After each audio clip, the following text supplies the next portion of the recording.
I still like it. I still like it. It is dealer's choice. For YouTube folks, if you're watching this on YouTube, there is a sort of intro video with a really pleasant um, melody Spot to kind of music. like lead us into our discussion for this. I'm a big fan of it. It's not universal amongst the three of us, but um, yeah. Anywho, welcome to Less Than Three NPC episode 5. Are we on 5? Is this I think 5? so. Yeah. Yeah. That's fun.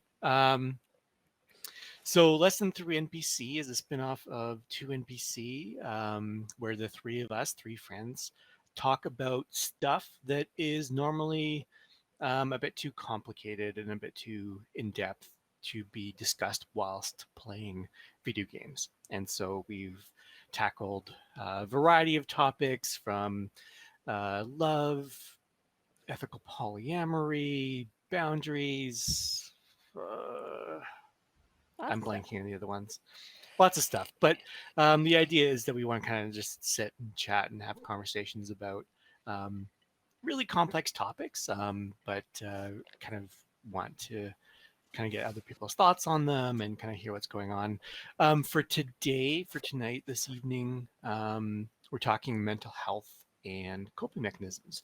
And for this one, and I know we haven't really done this before, but I think for this topic in particular, we wanted to be really mindful to kind of throw out a content warning for the discussion tonight. Not that we're going to be trying to, bring up anything intense, but inevitably, or it's very common for conversations around mental health and coping mechanisms to be activating or can be activating for folks. And sometimes you can be prepared for the conversation, you can know what you're getting into, and it can still be kind of hit you sideways and kind of take you out of your zone and that kind of thing. So just want to ask that folks or request or maybe hope that folks have some um, I don't know, some support systems that they can go to, whatever that sort of looks like.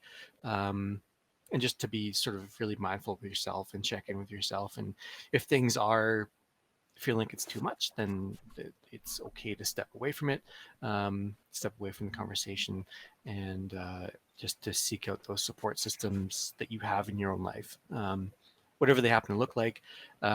Again, we're happy to have these kind of conversations and chat about these kind of topics, but we're just three folks, three friends sharing their thoughts on these things. We're definitely not positioning ourselves as like mental health experts or professionals or what Yes. have you. So these are our opinions, our thoughts, and so if things are feeling too intense for you, just really want you to reach out to something close to home. Whether you have a professional support system or you have a community support system or you have family support system, whatever that sort of looks like, just make sure you, if things are feeling a little bit too much, that you tap into those support systems, because we want to make sure that people are okay. Yeah. Um, but yeah, having said that, my name is Joe. They, them are my pronouns. Um, I'm a gamer. I'm kind of in between jobs at the moment. I spent the last decade working within the sexual violence sector as an educator and frontline worker. Um, and yeah, I'm a mental illness haver, big fan of video games. There's a whole milieu that I won't really get into at this point. I'm going to throw it to Kara to introduce next. Mix it Hello, up. hello. My name is Kara. She, her pronouns. I am a filmmaker slash video game player slash streamer slash just like it seems like everyone needs to wear hats these days to make it work. Um, and in relevance to the topic at hand tonight, I too am someone who exists and lives with mental illness, diagnosed. So it is something that I think today's going to be a little bit rough for me, but good in a good way. a good rough, as some people might say. Um, no, like it's gonna be stuff that's like close to home. So Mm-hmm. I think that's the other thing, Joe, thank you for putting that content kind of disclaimer out there. But also realize that the three of us are also humans and we are going to be talking about some stuff that is very close to our hearts. So I would hope that everyone watching would also respect that we are sharing these stories from very delicate places from ourselves, and we're just sharing them with you. So we'll see how that flies. Okay. Yay. Well, I'm Des, the daddy Des on the internet. She or they them pronouns, and I'm so tired today. I just want you all to know that I am so tired today. But I'm gonna do my best. And you know what? I've also I've been diagnosed with mental health issues since I was 14. Um, I've been through some stuff and some things, but also I've learned a lot of stuff and things. So I'm excited to Mm-hmm. kind of jump into it with you guys and get talking about this very very wide umbrella topic that we've kind of chosen. And I think Mm-hmm. there are other future episodes with which we can explore very specific things like anxiety, depression, that sort of thing. Yeah. But this one we want to sort of open the door to the realm of mental health because we've talked about mostly relationships, like and the ways in which humans approach relationships, but uh the way that we form relationships and the way that we go about them, we can only do so with the tools in our toolbox, and that is so often our mental health. So I think it's sort of a good place to start is just this sort of Mm-hmm. umbrella, like how do we discuss mental health, and what are some of the pros and some of the cons of discussing mental health with the people around you. Mm-hmm. Mm-hmm. And so, I mean, with that, it was funny, and I think we can just sort of jump into the conversation here. Before each of our episodes, we kind of like to do some notes and some talking points and thoughts and stuff like that. And I literally spent like a half hour staring at the cursor blinking at me, thinking about like what thoughts do I have on mental health, and just thinking like, well, where do you start with mental health? And like it's admittedly a very broad topic, and like Des was saying, we wanted to kind of approach it generally, and then we'll maybe hone in on certain topics as they kind of come up. But um, I think some of the initial questions were like, how do we take care of our mental health? Is it similar to how we take care of physical health? Do those two things intersect? I would argue that they do. Um, Something that came to mind for me, and maybe I'll just kind of throw this out there, is just I think generally there's a significant amount of social stigma attached to discussing mental health. Um, there's lots of examples that I can kind of think of, but um, I don't know. Either Des or Carol, like, what are your thoughts like when you think about um, mental health? When you think about conversation around mental health, just what are your thoughts on like why do we struggle? Why what has what prevents us from really having this be a more comfortable conversation, or maybe not more comfortable, but maybe more frequent or accessible conversation? What kind of things get in the way of that?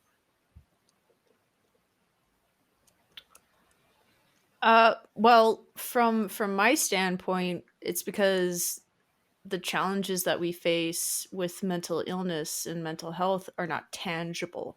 Mm-hmm. They're not physically seen in a way that someone looks at, say, another type of disease. Like, it's not even comparable to, say, like autoimmune diseases, which also go with a lot of erasure in our society. But with mental illness, it's like you are this being, and the challenges that you're having are inside that skull of yours, and no one else can see it. So Mm-hmm. the only way for you to express yourself is, one, you kind of have to have the vocabulary to express it. Typically, a lot of humans do not have that capability just or experience to express it efficiently so that a lot of people understand. Um, and it really is something that I think that unless someone else experiences something very similar, it's that type of thing. It's like, uh, this is obviously very baseline, but it's just like, oh, I went on this huge excursion to another country, and they're like, oh, tell me all about it. How great was it? And you're like, you have to be there to understand, right? Mm-hmm. And that's kind of the same thing with mental illnesses. It's so different for every individual, and I don't think you can. Um, I think people have a challenge approaching it because it makes other people uncomfortable because there's no quote unquote evidence of it. Um, like there's no test to measure the amount of serotonin in your brain. Yeah. Yeah, it's tough. Invisible illnesses are kind of the worst because we're constantly, as creatures, looking for signs of physical health, and we're looking for, like, there's a certain normative way for people to act, right? And when Hmm. they start to step outside of that, like, whatever that range is for whatever socially you grew up around, it's like if there's not a physical identifier of why that change has happened, then there's something so untouchable about that. Like, there's something Mm-hmm. so unrelatable unless you've been through something similar, or even been through, even not a similar experience, but being through something that is invisible like that. It's really, really hard for people, if you don't grow up in a community that calls attention to those things, to not even understand what's happening. Hmm. Mm-hmm. And Mm-hmm. it's not even like like, very few times, like, if I've ever approached someone and they've not understood where I'm coming from on, like, a sort of mental illness way, it's usually like, s- if they say something hurtful about it, it's usually just from a lack of understanding. It's like Mm-hmm. they physically cannot cannot grasp it. It's like, asking them to just suddenly understand quantum physics. Like, it's not a thing. Mm-hmm. But yeah, there's a lot of ignorance about that. And then all of that kind of boils down to, well, that's just that's your personality. Like, you're not, even if you feel like something's wrong and you're acting out in a way because you have some sort of mental illness, and like you feel like there's something wrong, other people will justify it and be like, well, that's just how you are. Or, Mm-hmm. that's how your parents were. It's like, oh, your dad was always a guy with a short fuse, or, that sort of thing. Yeah. Yeah. Excusing it in some way that is explainable. Yeah. Because I think it's more logical for somebody from on the outside to think that's just the way that you are. There's because like we're talking about, the alternative is accepting that there is something about this person that I'll never really be able to grasp. And actually, I wrote that in one of my notes here, is like understanding someone else's struggles can be difficult if you don't have similar experiences. And even if you say, I don't know, like if you have anxiety and you have a friend who suffers from depression, for instance, um, if you haven't had a depressive episode, then it still is not going to might not feel as accessible. You still might not get it, right? Yeah. Um, there is a lot that's lost in well, because like we were talking about, because it is so individual, right? Yeah. But I do like what Xandra's here is saying too. I'll highlight that because we can do the fancy thing. Yeah. I've found that if you don't perform your mental illness in a way that people expect, they tend to doubt you. And that I can very much, on a personal level, attest to. I'll just say anxiety is mine. And it crops up in so many little ways that I think people like to dismiss. My nervousness, my catastrophizing, these things are very easy for me to go and do. And so when I'm worried, for instance, about I don't know, excess grease on the stove or whatever. Um, and I'm like, people like, you need to wipe that up or something like that. People will often roll their eyes and say, it's fine, don't worry about it. I can't Don't not worry worry about about it it. is my favorite thing. Yeah, don't worry. Okay, thanks. I Thanks. won't. Okay, Don't worry Um, about it. I won't. and It's fine. it's a small example, but I think from and again, this is me trying to translate my anxiety here. Um, the idea that that pot is left uncovered and oil is boiling over and spritzing onto other elements and stuff like that, it could cause a fire. And like, what I've found is that kind of like nervousness, that kind of anxiety is really dismissed and laughed at, because it's like, well, it's not going to start a fire. Relax, Joe. Yeah, Relax. It's don't fine. be a worrywart. I can't. Having anxiety means I can't. And um, I've found ways to manage it. I've found ways to regulate and do this kind of things. And it's a work in progress. But that's the frustrating thing from my perspective. And I have gaslighting here, and we can get into that.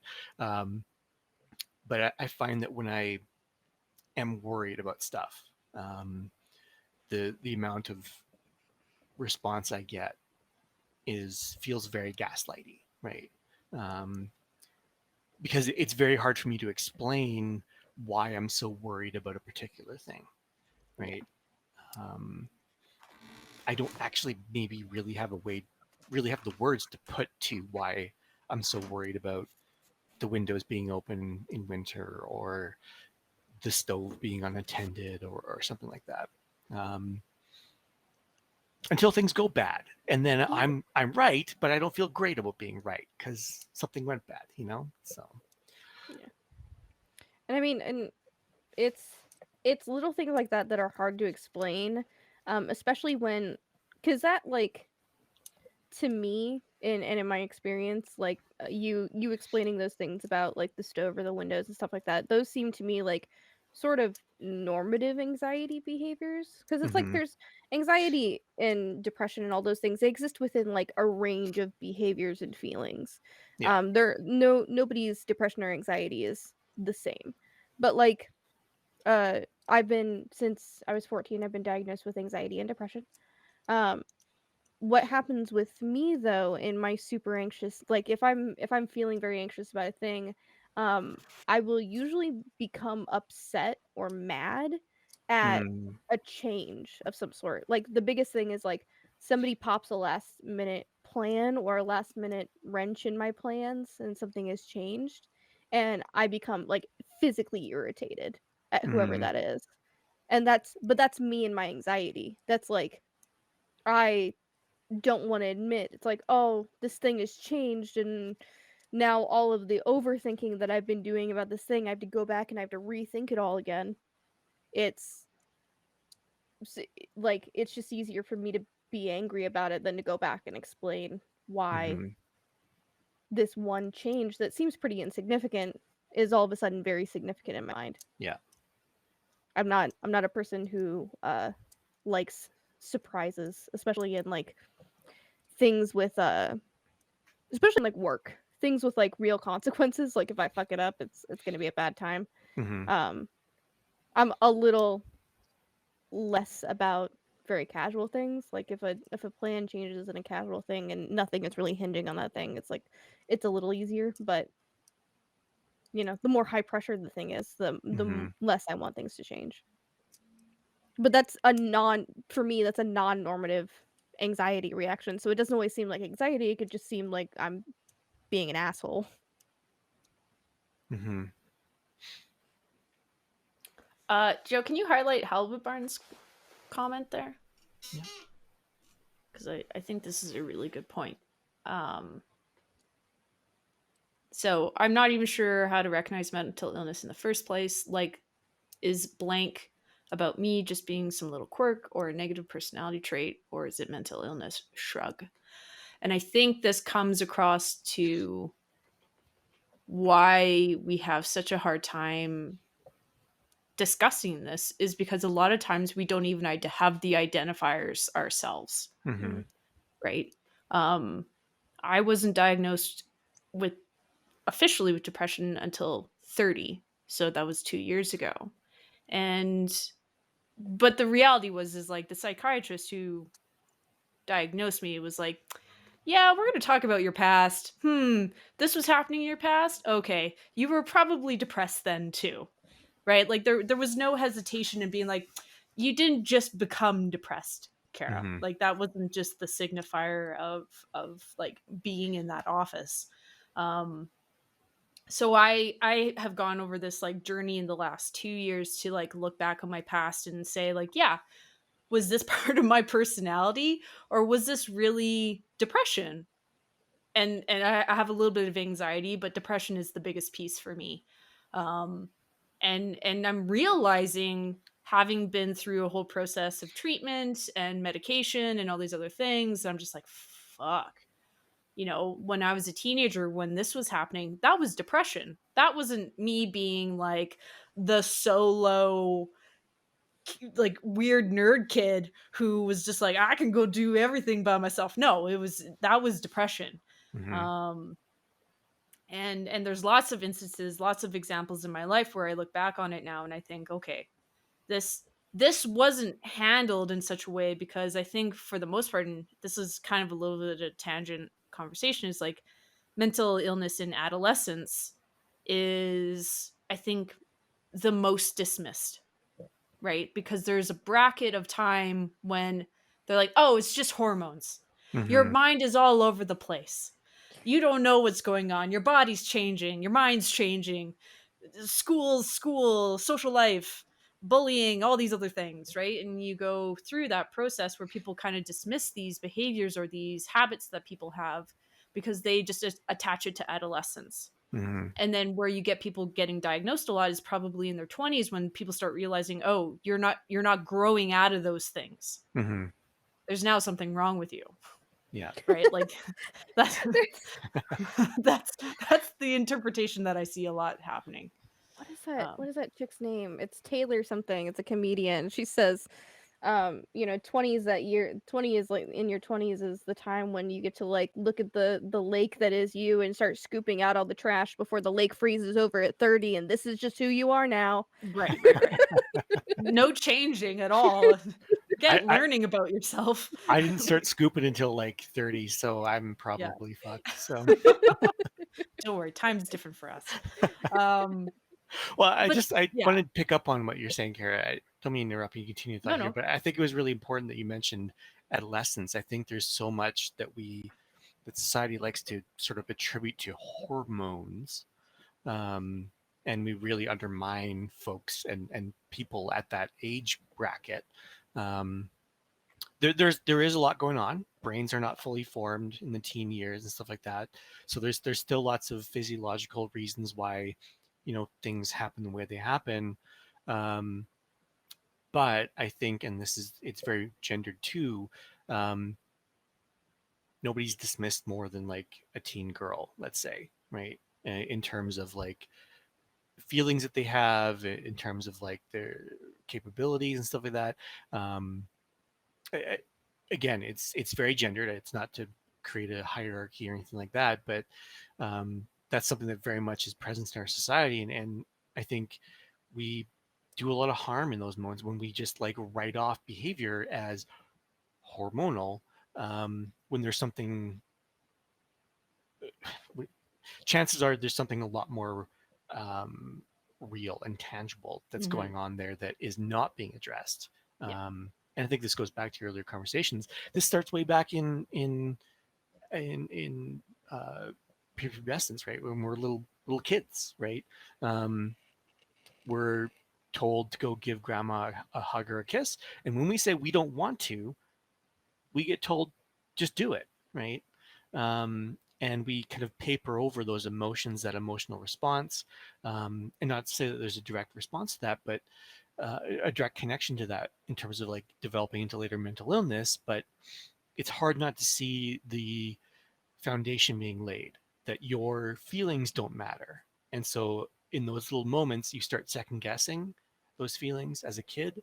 And the more that happens as you get older, um, the more that can contribute to things, to that self-doubt. And um, a lot of my anxiety is based on self-doubt and stuff like Yeah. that.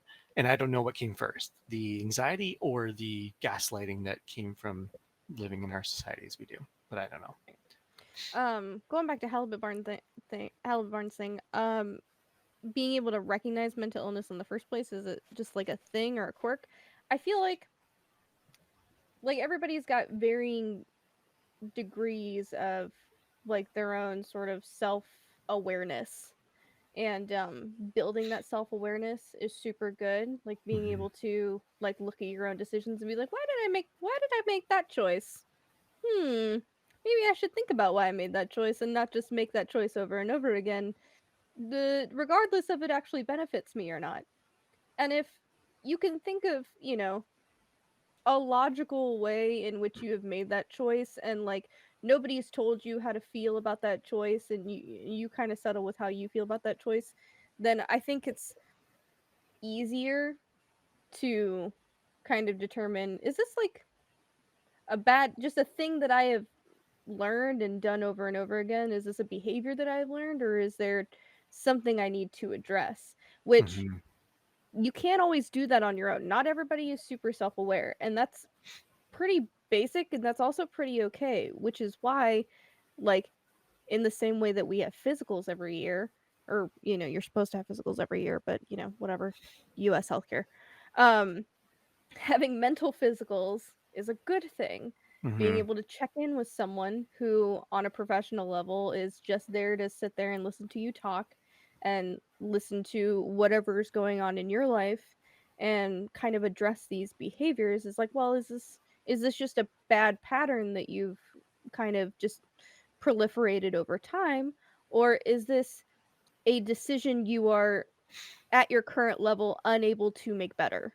Mm-hmm. Is this a feeling or a thing you're doing or a place in your life that you currently on your own cannot make better?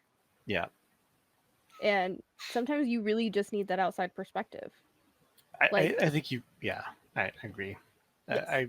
You really, it helps a lot, because it's that outside perspective that separates that behavior from, like, I thought everybody else was this way, right?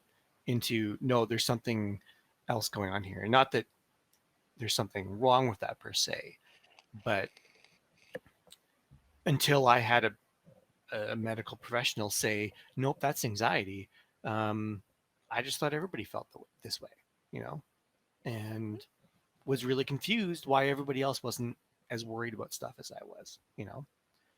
So, That was my dad with his back problems. He's always had a twinge in his back. He's always had like weirdness with like lifting and setting things down and all this other stuff, and finally like he had said something about it, and he said something about it in such a casual way that I was like, have you not gone to a doctor for this? Like, you're getting kind of old. Like, any sort of twinge is like, you should get that checked out. It's like, no, no, no, no. I've had this for like 35 years. It's fine. Like, it's just a thing. That's just a thing that happens. Like, people get twinges, and it's no. It was like he had almost a full-on crushed nerve in his spine, but because he thought it was normal mm-hmm, and didn't go see a doctor until somebody else urged him to go, like, like Mhm. you just don't know unless you have that outside perspective, which is also why having these conversations is very important. mm-hmm, It's like, is this a normal thing? Mhm. Is this a thing that like most people deal with, or is this a thing that, no, like, not everybody thinks like that? Maybe that's a thing you should talk to somebody about. yeah. Well, and it's actually connected to Sandra's comment here about being diagnosed really young. I was diagnosed in grade 4 with ADHD. Um, and I think ADHD, as sort of as a cognitive disability, learning disability, it tends to, like, I'm very sensitive to loud noises. I'm very distractible, um, and so I think there would be a lot of overlap with behaviors that can be associated with anxiety. And so I don't think there was a, a thought to have me diagnosed as a young kid with anxiety, because it was just like, oh, Joe has ADHD, so that's the catch-all thing. You can only have one thing, And so obviously everything is because of ADHD, right? And I just think back to lots of things in my life where it's like, it might have been nice to know that this was something um, that I was dealing with before the proverbial lakes froze. And yeah, Goki, I think lakes freeze for me at 25, it froze. Um, so usually it's 30, but We're above the 49th parallel. yeah, so it's Goes colder quicker. up here. So the we have to scoop up the trash faster. And we In didn't. Canada, So yeah, you had to be better people earlier. yeah, Um, thing was, Xander Some of said, us. with my mom starting in social work, my grandmother being a psychologist, I got diagnosed with depression young. I had a similar experience in that but it was sort of on the opposite end of that.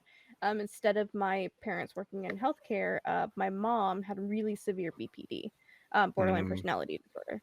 And when that became very apparent to my stepdad and to me, and I was like just really coming into teenagerdom and starting to be like, I guess I should be my own person now. Um, like, and that being such a big genetic link because also my grandmother has really like pretty bad BPD, um, unmedicated, untreated, like the whole nine. mm-hmm, And that I think pushed me to pursue my own mental health journey because I kind of saw what the dark side of that coin was. yeah, And that was something that I didn't want to see for myself or the people around me. And it so yeah, so I understand getting diagnosed young, and I feel like in lots of ways, even though that situation was not at all beneficial for me, the fact that the people around me like sort of allowed me to go see a therapist and to get on medication mm-hmm, young, was really beneficial for me because otherwise I'd be, later on in life dealing with it with no tools, with no coping mechanisms, with no nothing, mm-hmm, and I think I would have been worse off for it in that case. yeah, yeah. Well, I'm glad I got diagnosed at least for my ADHD really young because That's so hard. ADHD is like when you get diagnosed later, it's yeah, it's not easy. I've seen more than a few like folks who were adults. Adults. The fuck's an adult? Who the hell knows? Who were adults were in their 30s or late 20s when they were diagnosed with ADHD and were pissed, right? Because they're like, well, this fucking explains a lot. Everything. This would have been nice 20 years ago, or 15 years ago or whatever. So I think, yeah, I think the lack of desire to diagnose things young, I think, is related to the social stigma. Like when you look at it through the decades, and for whatever reason, I'm thinking about the 1950s America, you know, the classic toxic, man's the breadwinner, 2.5 kids, red picket fence, whatever, white picket fence, red door. But there was no discussion on mental health, right? Like it's Mhm. such a recent development. I think there's lots of social movements that can be credited with like pushing forward the mental health conversation, but it's so sporadic today because I think we're still very much at the forefront of being open about talking about mental health, right, and mental illness. Mhm. Well, I had a different experience than both of you. Definitely wasn't diagnosed young. um, this is a more recent discovery for me, even though it makes a lot of sense. Um, and for my circumstances, I think what it was is that there is so much mental illness in my family that because mine did not manifest in a way that looked like theirs, it wasn't on the radar. Mm, Right? Like we're talking about some like pretty intense bipolar disorder, we're talking schizophrenia, we're talking yeah. BPD. And so because I wasn't that far, because I wasn't making decisions that were very you know, explosive. Yeah. Um, and because of the interaction, and this is kind of going back to Helbebarn's conversation as well, was because my depression with the interlacing with introversion was kind of melding together, Mm-hmm. a lot of my mental illness was masked by many things. But I suffered a lot for it. The only difference was is that the way that I expressed that was distancing, was pushing people away, was internalizing a lot of my self hatred, was internalizing my emotions, and there were slivers of it for sure that would kind of just like expel out in anger, um, especially as a teenager. But that was pretty rare. Mm-hmm. And like even when I talk about this stuff with my parents, and they'll be like what was I like? Like why do stuff when I was a kid and adolescent, all these other things. And my mom explains it to me. She's like, you were like a pressure cooker. You would just build,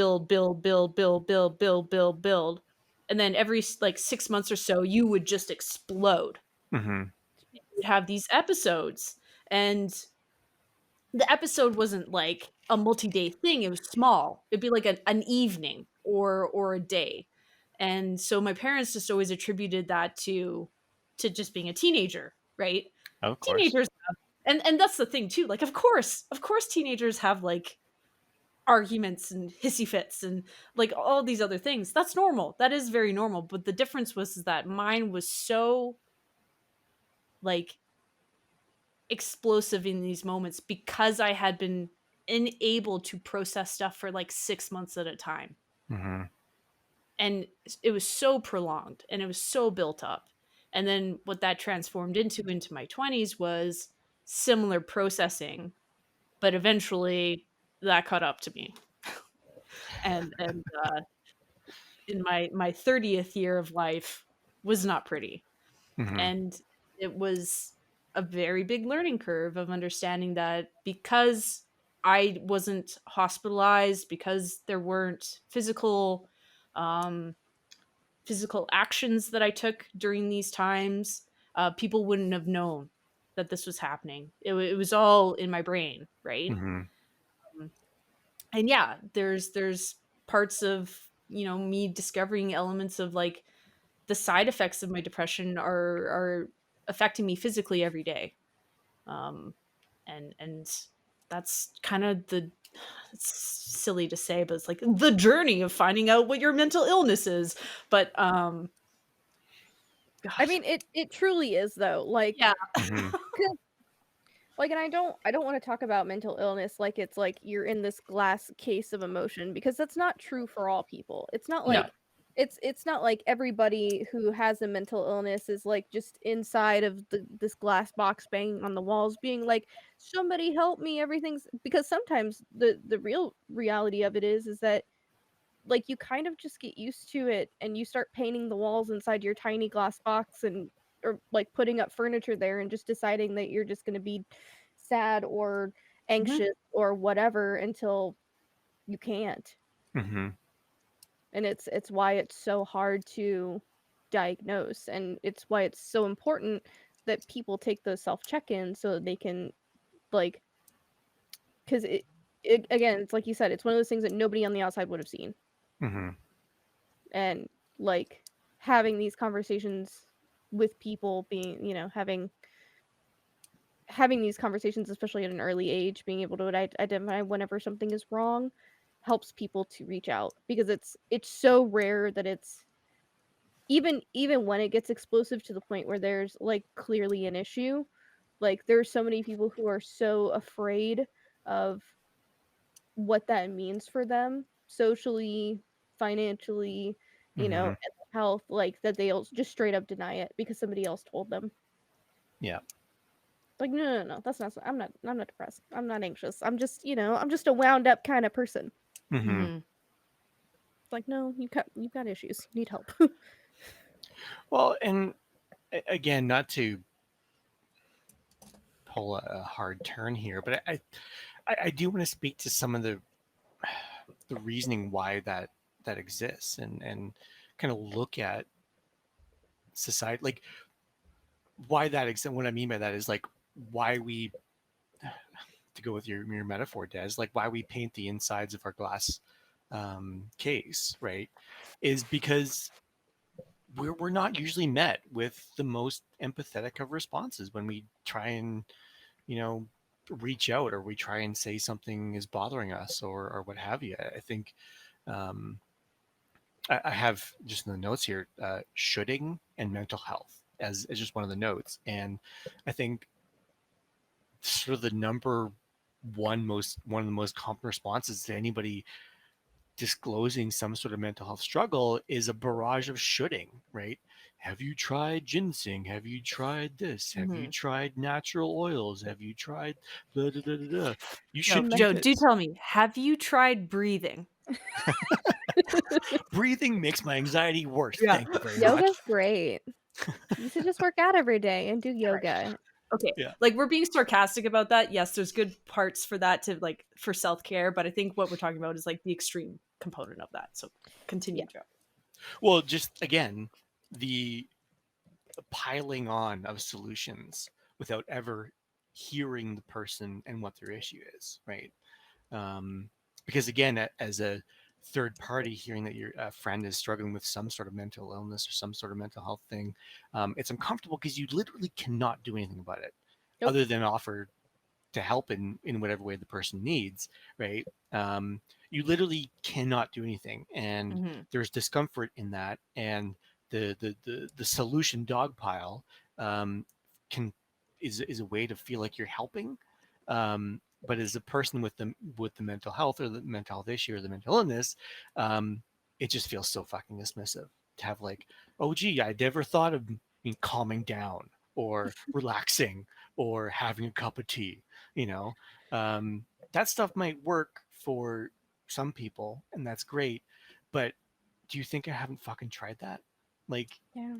it doesn't help me to pile on the solutions. And again, I think I chalk a lot of that up to discomfort around mental health conversations. Yeah, and a lack of truly listening because it's hard. It's it's like it feels weirdly vulnerable to watch someone else be vulnerable. Mm-hmm. Like it's like we have this thing as people where it's it's uncomfortable to watch somebody else cry, and not with everybody, but it's pretty common. And so you just want to do something to make it better so that you Mm-hmm. stop feeling uncomfortable. Yeah. But if you're centering that moment on yourself, then that's not actually helping. And it's the same thing with like what people are feeling, like invalidating their feelings, being like, just feel differently about the thing or do something physically different about the thing. Like you're Mm-hmm. not actually listening in that moment and you're not helping that person. Like if you're not the person to listen, that is also okay. You just Yeah. need to let them know. Yeah.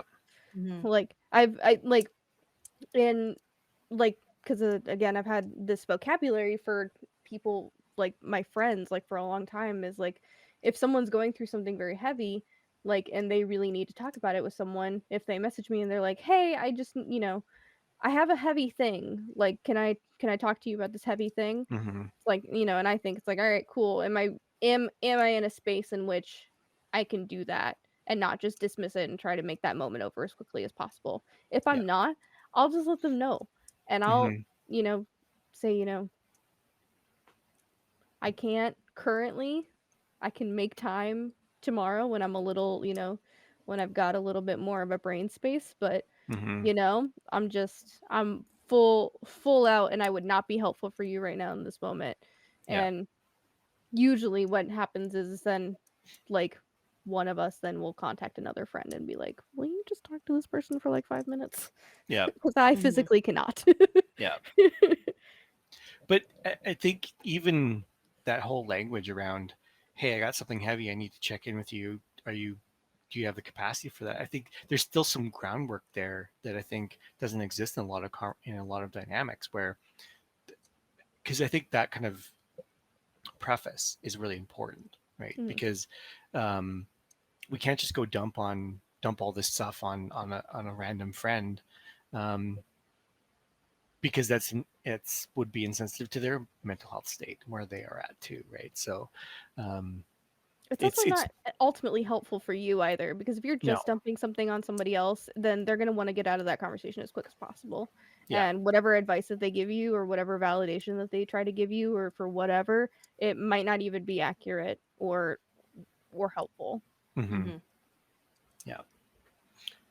Well, I think the other component of it is that when we're talking about mental health, first off, we're still in a population that doesn't even acknowledge it to begin with. Mm-hmm. Like overall, like people might be like, "Oh yeah, I've heard of this," but I'm not educated. Like a lot of people aren't educated on it, of understanding like the difference between depression or anxiety, or different types of depression, or different types of anxiety, or Mm-hmm. personality disorders, right? So when you have people starting these conversations, you still have to understand like a lot of people don't even acknowledge the difference of it. All they Mm-hmm. see in their brain is something is wrong with you. Mm-hmm. That's what they see. So a lot of people, when they see that happen, they're like, okay, what's the solution? How do I fix this? Yeah. Whereas most of the time, and this is how I kind of perceiving it, is that even if you're not diagnosed, a lot of the time that interaction causes you to backpedal. No, there's nothing wrong with me. No, no, no, it's fine. I sorry, I don't Mm-hmm. know why I brought this up. And it kind of just gets buried again, right? Because a huge factor of depression is being a burden, perceiving your existence as a burden on people Mm-hmm. or society or your family or your friends. So when people who don't like, yes, there will be a solution. Yes, there is help out there. But until you have an understanding as to why you feel the way you're feeling, the solution conversation is actually a detriment to a certain Mm-hmm. extent, Yeah. because it just pushes you further down. It's like, for me, the clicking of the moment, I kind of said this earlier, was like sitting in an office and a medical professional staring me down and being like, Kara, you are in what we call despair. And I'm like, oh, you poet. Like, what are you talking about? Like, You poet. we're using these dramatic words. Of course, that's not actually what was happening. I was like sitting there staring at the ground and like completely emotionless. But he was using that word very specifically. He was like, you are what we are defining as what is despair, Mm-hmm. right? Like you are so far down this hole of emotional turmoil and incapable of expressing or feeling any sort of joy in your life, that this is what it is. And I don't know why that was like a click moment for me, because there might have been some people in my life beforehand who've been like, are you okay? You seem sad, you know, right? But But sad in that doesn't moment, encompass that feeling. sorry? Sad doesn't like the word sad doesn't Right. Mm-hmm. encompass that feeling. It feels very Exactly. shallow. Yeah. Because to the outside, and how a lot of people mask their mental illness is like, it could just be perceived as sad. Like, oh, I just saw you be sad there for a moment. What, Mm-hmm. I don't know how long I used the extra. I'm like, you can't be happy all the time. You know how much I've used that in my life? You can't be happy all the time. Can't. Let me rationalize to you why you're seeing something in me, but I'm dismissing Painting the it. walls. Mm-hmm. I'm painting the walls. Yeah. Um, Well, and the funny thing is that statement is not entirely untrue, right? Mhm. sure. Which is why it's so good at masking depression, Hmm. right? But Is you can there's always keep yeah. using it, right? Exactly. Because it's a good mask. It's a good way for people to end a conversation, Yeah. right? And it's a really good way for you to not self-reflect and analyze like, okay, I know you can't be happy all the time, but like when am I happy? Like some of the time, maybe. I feel like some of the Like time is normal. like Yeah. 5%? 5% seems good, right? 5% happiness? I think that's all right, you know? That, that seems normal. That seems Um normal. Talking back to that conversation of what seems normal, right? Mm-hmm. Yeah. So, and that's the thing about like prolonged undiagnosed behaviors with this is like, for me, I was like, this is life. This is what life will always be like. Mm-hmm. and I will always come out of it. You know, that was the mentality. I will always come out of this. Well, guess what? At 30, I didn't come out of it, Mm-hmm. right? So that's when, you know, coming back again to Halbert Bard's thing. Sometimes mental illness is purely defined by the fact that you lose control. Yeah. Mm-hmm. Yeah. Yep. And that loss of control is not usually handled well by external folks, right? Or recognized No, well. no, no. It's usually, I think we were briefly talking about this, but it's usually reactive to like a couple instinctual behaviors, and that's like Mm-hmm. fear. Yeah. I'm afraid of you. I don't know what to do with this, right? There's panic. People panic about it. They don't know, like, okay, we need a solution now in this Mm-hmm. exact moment. Um, Dismissal. and dismissal. I think those would probably be the three elements Yeah. that you would see most of the time. Yeah. Yeah.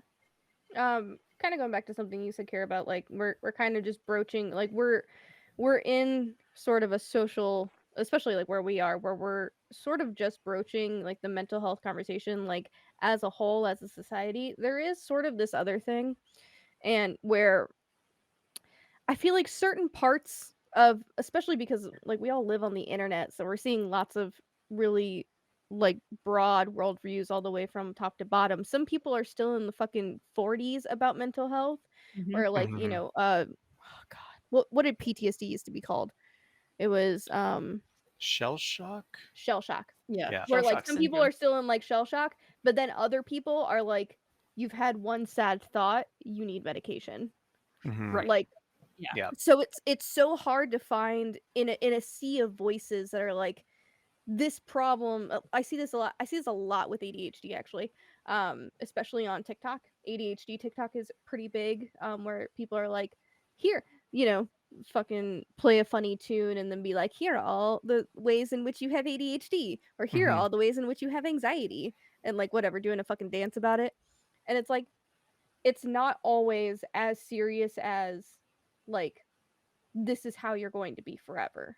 Yeah. Like, I've known people who have had, like, who have just been through something very, very stressful, or something, um, like, extremely activating for them, or a situation in which they were very fearful, and then developed anxiety because of it for several months to a year, but through therapy and through, like, other coping mechanisms, were able to kind of put that down and go back to the way that they were before that incident happened. Not a super serious incident, but like being able to go back to like feeling safe, and only having sort of occasional anxiety reactions to things. Like, but I've also seen people where it's like, you were born an anxious baby, and I'm very Mm-hmm. sorry for you, but this is just what you're gonna have to deal with for the rest of your life. Mhm. So it's such a range that it's so hard to pinpoint without really going and reflecting and having someone examine you. And also, Mm-hmm. but that's like hard. That's like, even like, even to like say that, for me, I know comes from like being in not a third world country, and like being in a place where I have generally access to healthcare, and Mm-hmm. like these are the things that were taught to me by people who had the language with which to teach these things to me. And the fact of the matter is that's not available for everyone.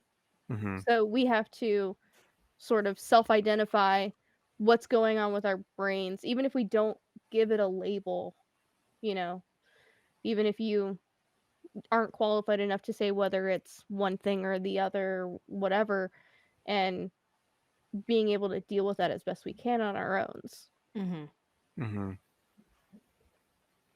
I just want to point out an interesting thing that just kind of clicked in my brain. So it's interesting. There was a comment from Goki, and then again from Faji, saying like, we, you know, you were there for someone that you knew, and you're walking through someone, you know, to listen and process some of these conversations and stuff, and how it was is quite exhausting, right? I would love to compare how people go through some types of mental illness. Is like that is your everyday, like you are having those conversations with yourself and you are exhausting yourself every day. Mm-hmm. Like it's having to try and process something that doesn't quite make sense and just drains your energy constantly. So there's Mhm. no like refilling the battery on the emotional scale of things or Mm. stability, It's Mhm. kind you of know? your own caretaker burnout. Yeah, that's a great way to put it. Yeah. Yeah. So I it's mean, I will throw out there though that like Des is saying, like with some of the tools that you get, like if you are able to have access to some like therapy and stuff like that, and not that I want to really put therapy on the pedestal of like, because I think there's lots of problematic components of therapy and the system that sanctions therapists and stuff like that. Um, but what a therapist offers is specific tools to handle certain mental health things. And with those tools,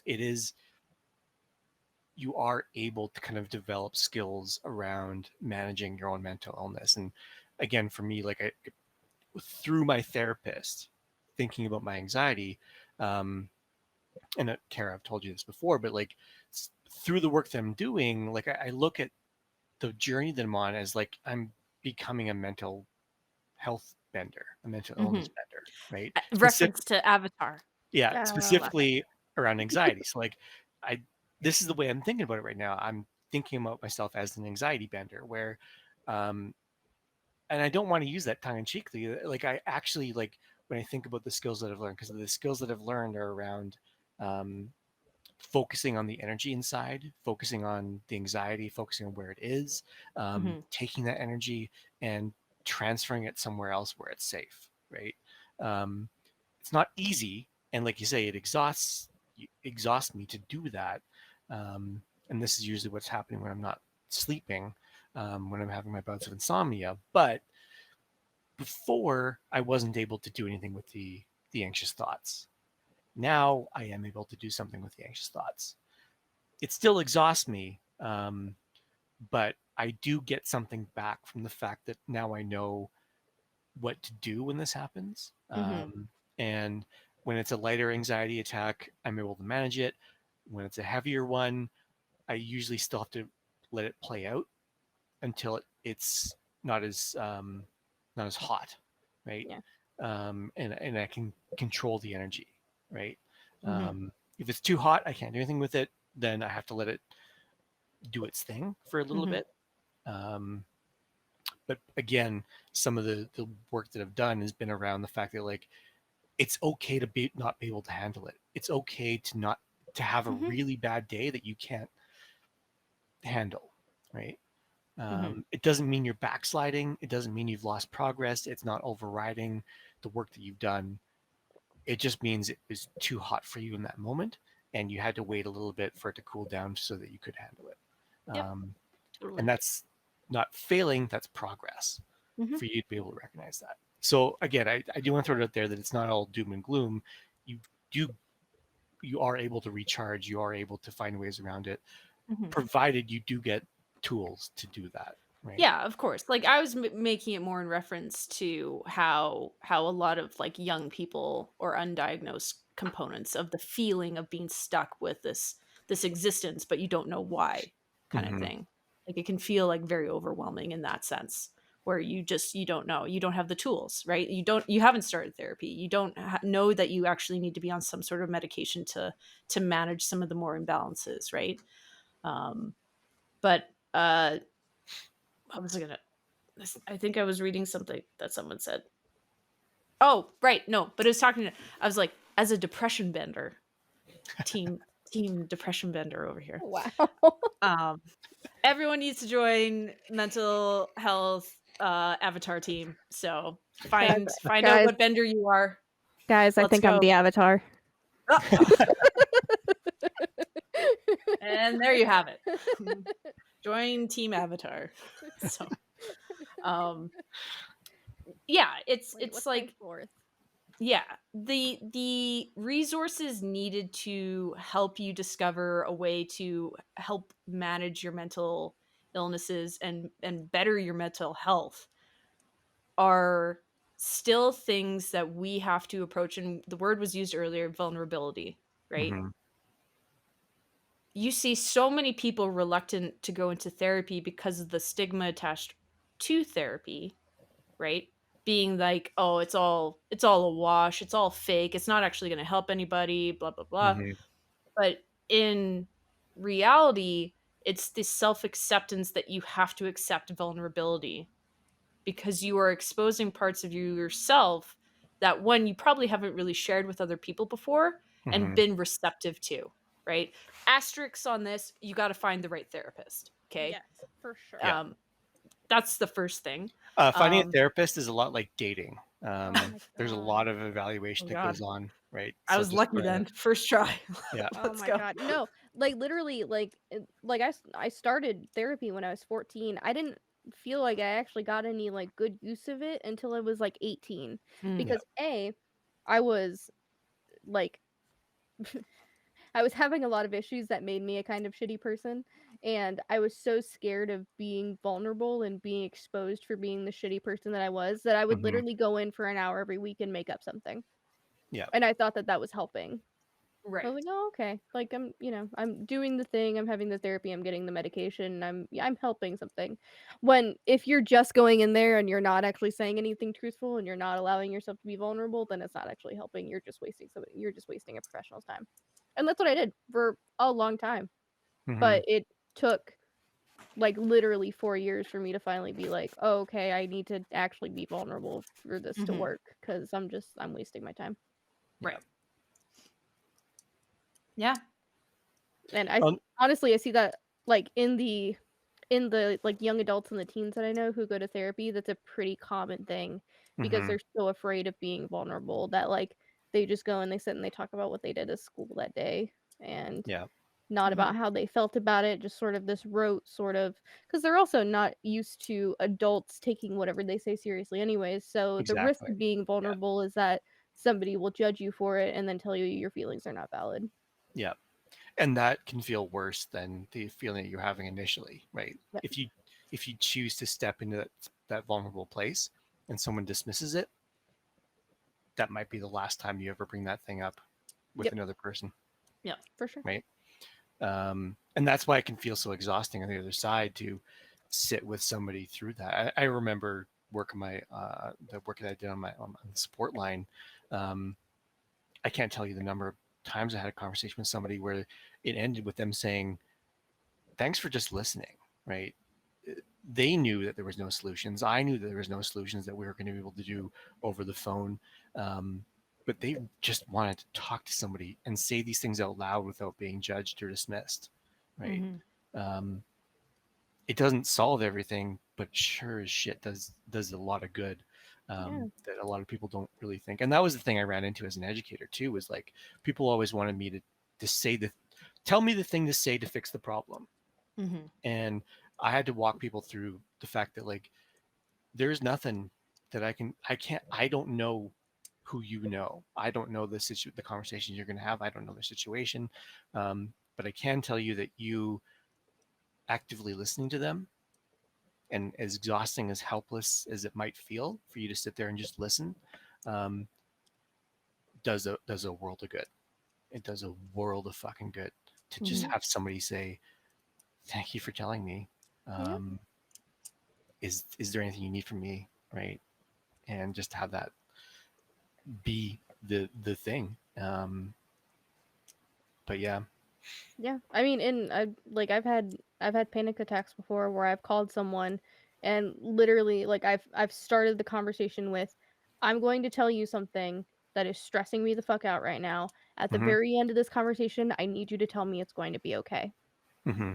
And that's only because I have that language and because I know myself and like I know I need that validation in that moment of like, "Hey, I'm catastrophizing. Somebody just needs to tell me it's going to be fucking okay." Like like it's going to be fucking fine. Yeah. Totally. Chill out. I But was one of my clanmates, my old clanmates. Um, I picked up anxiety check-in. specify what that is, Joe. So it was they were just like, "Hey, can I do an anxiety check-in with everybody?" And because we were No, in I a mean in specify what a clanmate is because not everybody plays video games. oh, just in MMOs and stuff like that. Um, you have A various clanmate. clans. It's your group, your group of friends that you play together on a regular basis. It You could be usually have a spicy. little. usually have a little tag and stuff like that.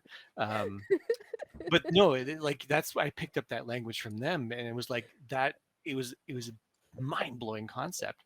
Um, to do an anxiety check-in. And so I've done this on a few occasions now where I'm starting to spiral. And this goes to, I think Xander was saying something about knowing your yellow or red flags.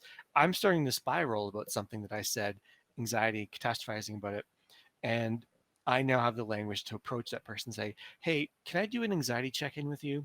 Um, and then when I have the permission to do the check-in, run through the the catastrophizing that I'm doing. And I'll sanitize it because it's too spicy my brain to like communicate to another human. Um, but I get the gist of it to the person. And usually, so far, 100% of the time, I guess at this point, it's been, oh, I didn't really think. Usually, it's something I'm worried about that I've said, right? Mm. And I remember one a colleague in particular, I did the anxiety check-in with, and she was like, "Oh, I don't really actually remember that all that much." And again, not in a dismissive way, but I was catastrophizing that it made a huge impact, right? Yeah. Mm. And the fact that she didn't even really remember the exchange really helped put some cold water on that fire, that anxiety fire. Um, but again, I had to have the language and the self awareness to recognize that I'm starting to spiral. I need to do an anxiety check in. So Mm-hmm. Yeah. Can you just pull up Faji's comment there a little bit down? depressive episodes. Yeah. So I'd like to talk about this just for a second. And this is more associated with depression than I think some other mental issues, but um, this was really interesting. And I really actually quite feel this, Faji, because I went through the majority of my life in that state. So there was a lot of my life that I didn't feel a whole lot. But why I was able to function, I don't know if this is a clinical term, but it's high functioning depression, right? So I'm still able to go do my all the things in my day, but I don't really feel anything. Mm-hmm. And that was what probably 15 years of my life was like. And what's been really interesting in the last 2 years is going through therapy and medications and all these things. I'm realizing that I have all these emotions. It's Weird, right? It's weird, even though I'm cognizant of understanding that people have emotions, and I would have moments in my life, of course, going through different emotions and such. Um, but I it have it I is have a related TMI story when you're done. okay. Cool. Let's put a pin in that. Bring that Put a back. pin, put a pin in that. Put a pin in that. But it's one of those things that is a massive disruptor to my life. And I don't want that as like a positive or a negative thing. It's just it is something that has seriously taken up so much of my energy over the last 2 years because I'm learning how to deal with these things. Mm-hmm. Um and it's scary as shit. It has also led to dozens of kind of therapy sessions where it's just crying. Mm-hmm. It's like you can't stop. Like it's all this emotion that's just flowing out and all these things that I'm remembering and like mourning and analyzing. It's just tears because Mm-hmm. it's this emotion that has been so compressed inside my brain for so long, and I just didn't have any way to get it out there to explain the severity of what was happening with my brain. Mm-hmm. So I really get that, Vauji. I really get when you're in more of an episode, things just kind of like mellow out. And not gonna lie, it kind of feels better there, right? Mm-hmm. It kind of feels like life is a little bit more manageable because you're sitting there, you're going like, well, I don't have to be happy. I don't have to be super sad. It's just like you're living with your day, right? Mm-hmm. Um, and what is the official term that I was diagnosed with in that bracket, not my extreme depressive episode, but it's called dysthemia or dysthemia. And it's basically I always think of like your emotions or mental state on like a graph, like a x-axis, right? And you're like a sine curve, and most of life kind of just does this, right? You have little things that happen. But with dysthymia, it's like the tiniest little wave, but it's always under the baseline. You're kind of just always underneath the line, right? With bipolar disorder, you'd have like big ups and downs, right? So Mm-hmm. manic episodes, depressive episodes. But yeah, so like with dysthymia, you're kind of just like this little sine curve that exists under the base.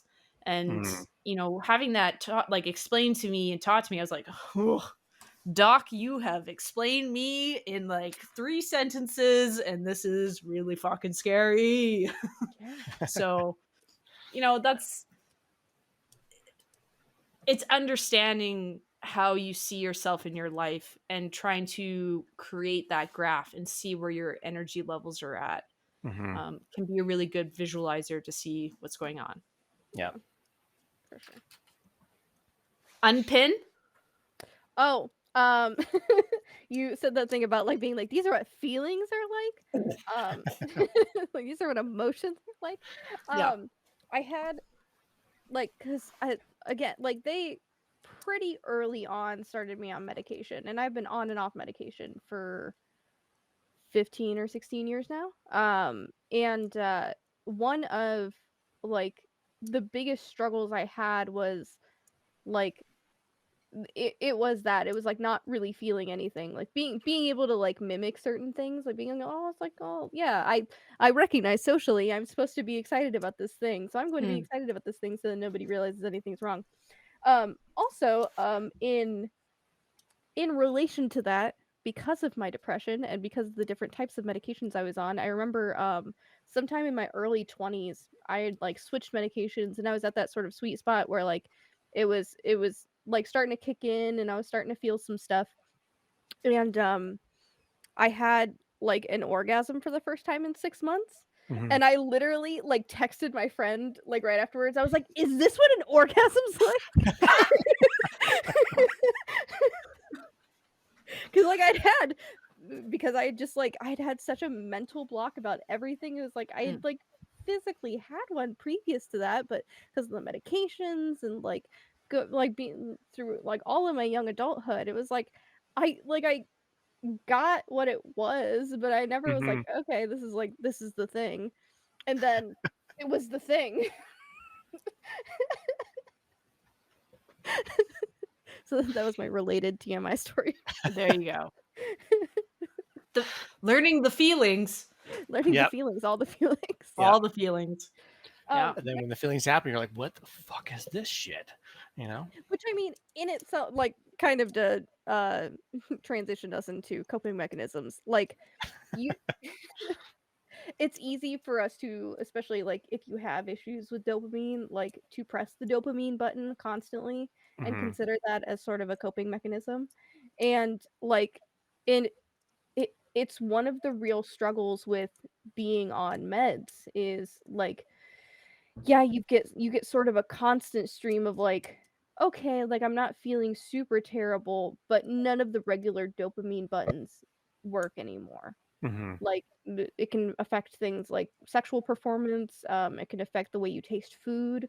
Like they can like when it comes down to medication, sometimes the net positive is not always very high, Mm-hmm. and that can be a real struggle with like people who are actively seeking medication to help with their to fulfill those needs.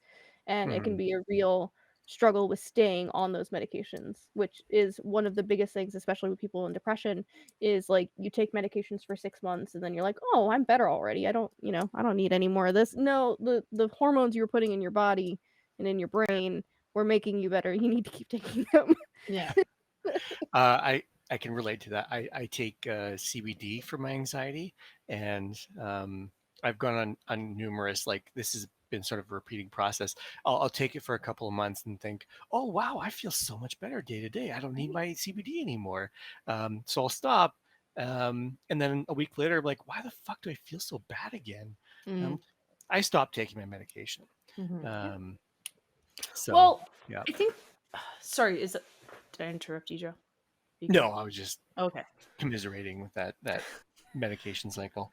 Well, and I think that comes back to our initial very top question again was like, why do people not take, mental illness so seriously? Is because a lot of people don't see it as an illness. It's a condition to a lot of people.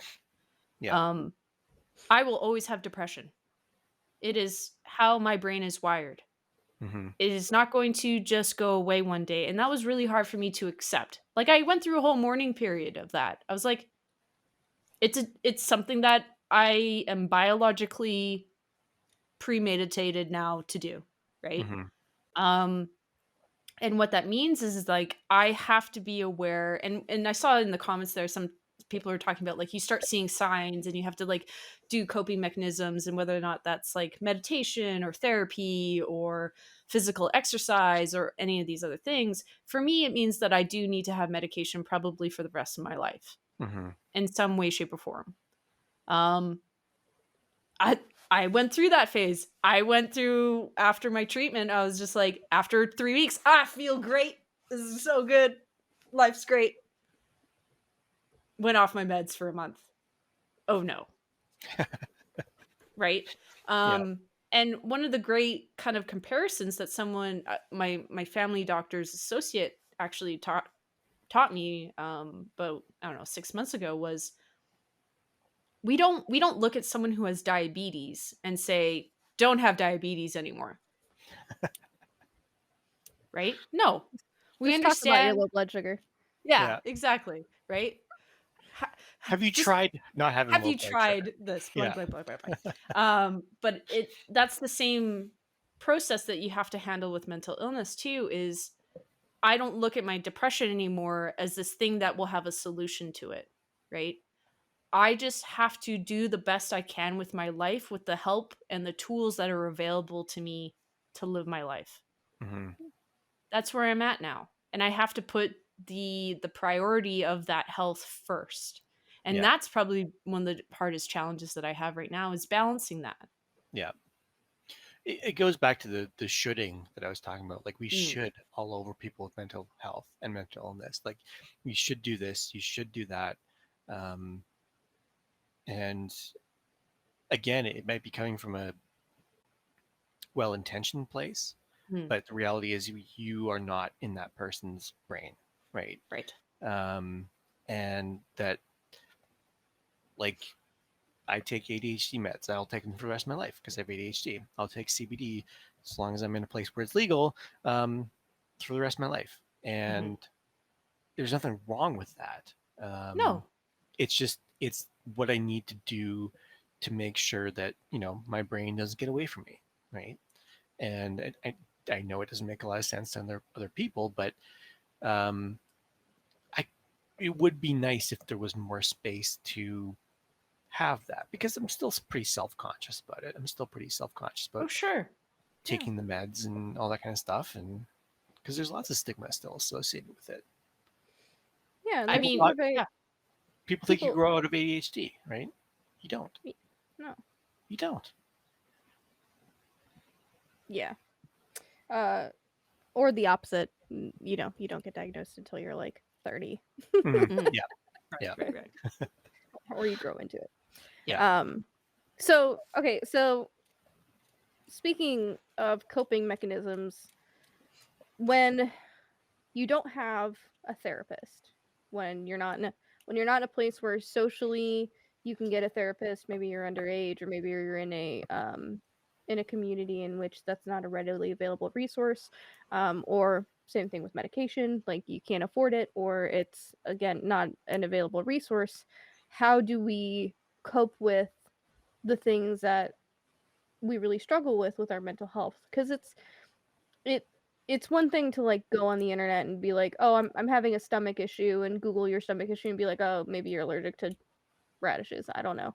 And then you can sort of take radishes out of your diet and then figure it out from there on. Like there's an amount of self-soothing we can do with physical ailments in the same way that we can self-soothe with mental ailments. Mm-hmm. um and as we talk about this, I want to highlight that as we're talking about coping mechanisms, coping mechanisms can also go really, really easily into like toxic behavioral patterns. Mm-hmm. When it comes to basically any coping mechanism can become like, instead of a thing that helps you keep going, it's a thing you rely on that if that thing were to go away. Say for Mm-hmm. instance, like what's a coping mechanism I have? My space. My space is a huge coping mechanism for my anxiety. I know where all my stuff is. Well, I have an idea of where all my stuff is. All the stuff that is out and about though, like I don't like it to be messy. I don't like my apartment to smell. I like my space to be the way that my space is. Mm-hmm. And that's a fine coping mechanism for me because I know I have a visual signifier of when I'm going in a bad way. Um, if my apartment is super messy, then my brain is super messy, and I need to Mm-hmm. take care of one or the other. At that point, it's a good visual signifier for me that things are maybe going in a direction that is not favorable to me. Mm-hmm. But at the same time, if I have friends come over and they leave some trash lying around, and I'm so focused on that coping mechanism of my apartment must be clean or else my brain is unorganized and everything's terrible, then Mm-hmm. that becomes another thing with which to feel anxious about Mm, because I've taken a coping mechanism too far. Mm-hmm. So, as we talk about that, coping mechanisms help you cope, they are not cures. Yeah. correct. Yes. Yeah. Yeah. No, I was actually thinking about that as I was writing up some of the notes here. And I think, again, it's a skill, it takes time, but being really thoughtful about why you're using a particular coping mechanism. Um, and so checking in with yourself to see, okay, so I find this thing very calming. Why? What?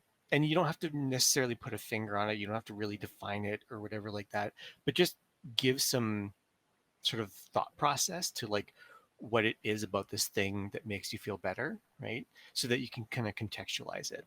Um, but the other thing I put in here, and the thing that I'm doing for myself, um, it's like you say, Des, the coping mechanism can very easily become avoidant mechanisms where we're no longer coping, we're just avoiding, right? And I think avoidance can be nice to get us through really scary times, right? To just put our head down, get through it, and then we can think about it later. Um, but I'll just use a simple one like video games for me, right? It's a good coping mechanism, really dependable. Um, but for me, I know that if I don't check in with myself, I can very easily avoid everything in video games, right? And it's no longer serving the purpose that it was originally intended to, right? I'm now just avoiding all feelings and just playing video games. Um, I know for myself, a yellow flag there is if I'm playing a video game and I need to be distracted and I'm looking at Instagram and I have a Star Trek episode playing in the background, right? If I have more than two or three things going on at the same time, I'm not engaged with one thing, right? If I'm not getting something from that coping mechanism, it's actually time for me to stop using that coping mechanism and find something different, do something different, even if my brain's like, it's not going to work. Because in that moment, my brain is like trying to glom on to this hope that this coping mechanism has worked in the past, so it'll work now. But that's Mm-hmm. not always the case. If you rely on one coping mechanism and one coping mechanism only, um, it can turn real toxic for you, right? You need to switch up coping mechanisms um, to help supplement things. But that's just been my experience. Oh So yeah. No. I'm trying to think. Mm. I think one of the few things that really hit me by surprise, even though it should have been quite obvious, was physical movement for me. Um, Working out, I think, was one of the few things that really kept me level over the years. And it was extremely prevalent when I couldn't do that Mhm. to a certain extent. Because for me, my depression and my anxiety are physiologically linked with my body. Like they are drastically, for whatever reason, like my if I'm having a bad mental health day, my body feels it. It's not just a mental thing. Um, so for me, it was the realization, the absence of that coping mechanism really messed with me. So just talking about the reverse of, either falling into a coping mechanism too much, the absence of my one coping mechanism that I am now very aware of, Mhm. um, was drastically affecting who and how I was living my life. Mhm. Um, One that I always thought was actually kind of there was a comment earlier about it, uh, the prevalence of certain types of music in my life was a really strong coping mechanism, and that typically led towards down more like an angrier tone or more aggressive music. It was very cathartic. Even to today, I will listen to metal music or death metal, and it will calm me down, Mhm. which is really good. The great thing about that one is I can't listen to it all the time. Mhm. um it kind of is a specific thing that I attach to now to help. um I'm trying to think of, I'm also like you, Des. I need my space clean. um it's a very strong physical space verifier when things are going a little off, when things like I haven't done my dishes for 2 days, or all Mhm. my gears like clogged up in the little foyer thing at my place, or whatever, right? Like it's very apparent at that point where you're just like, but that's also hard because then you start seeing it and then you start freaking out about it. Yeah, So this is there's that. yeah.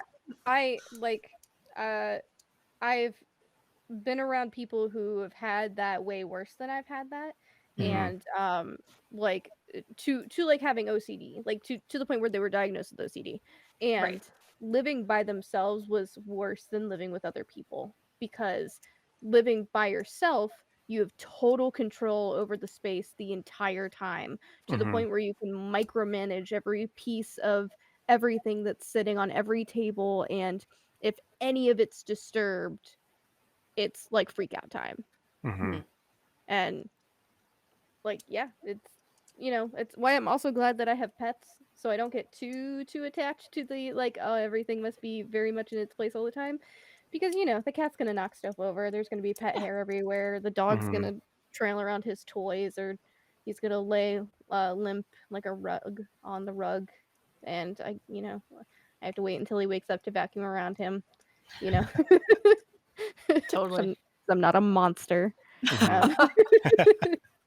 Um, um I just remembered another one that I do now.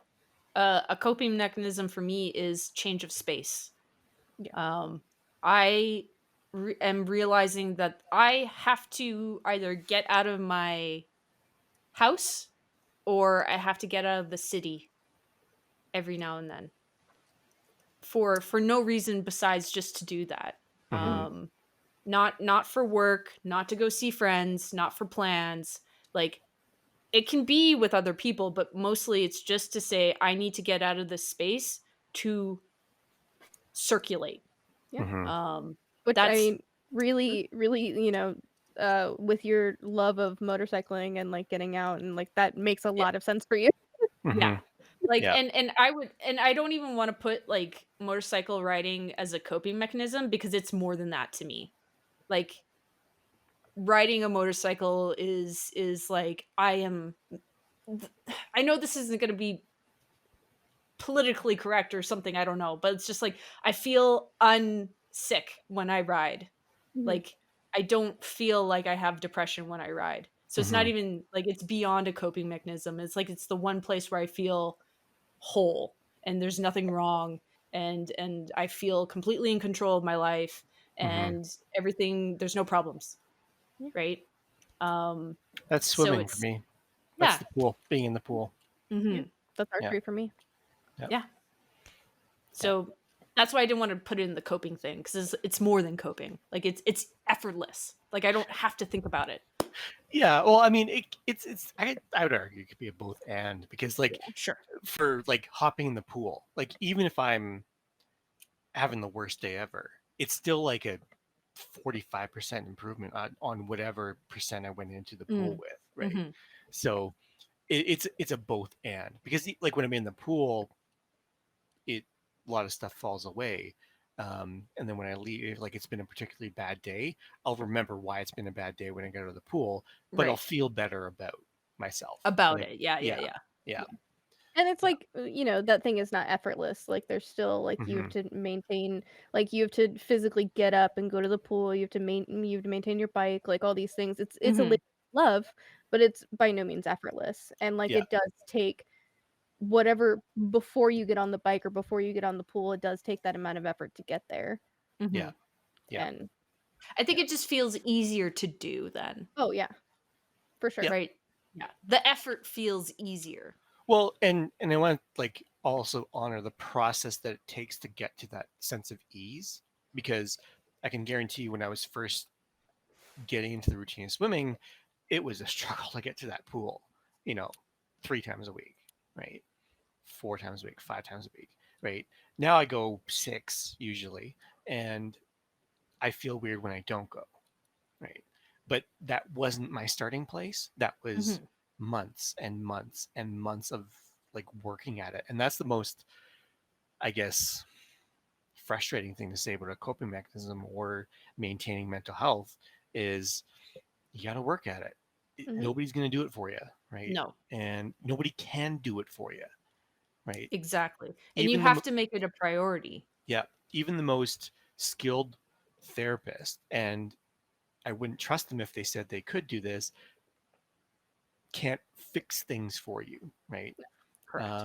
You're the one that has to fix it, and that's probably the most sad, frustrating, angry thing about mental health maintenance is it is on me to do it, right? Hmm.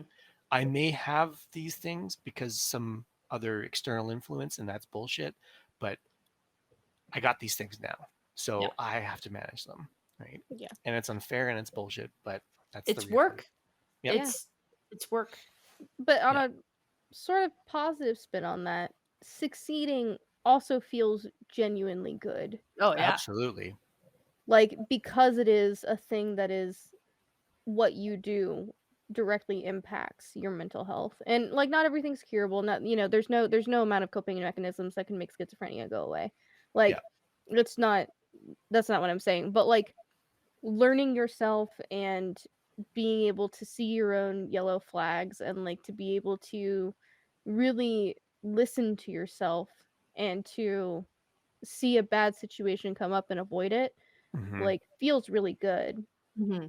Oh like yeah. being able like I like with my regular depression, seasonal depression's a thing. So, whenever we planned, because I was just in Canada, it was very fun. Um, Whenever we planned that cabin thing, I was looking at it and I was like looking at the dates and I was like, man, I'm gonna be probably pretty deep in the seasonal depression by the time this comes up. That's why I need to go. Hmm. I need to plan ahead. I need to do this thing. I need to think ahead because like that January, February mark is usually pretty hard for me.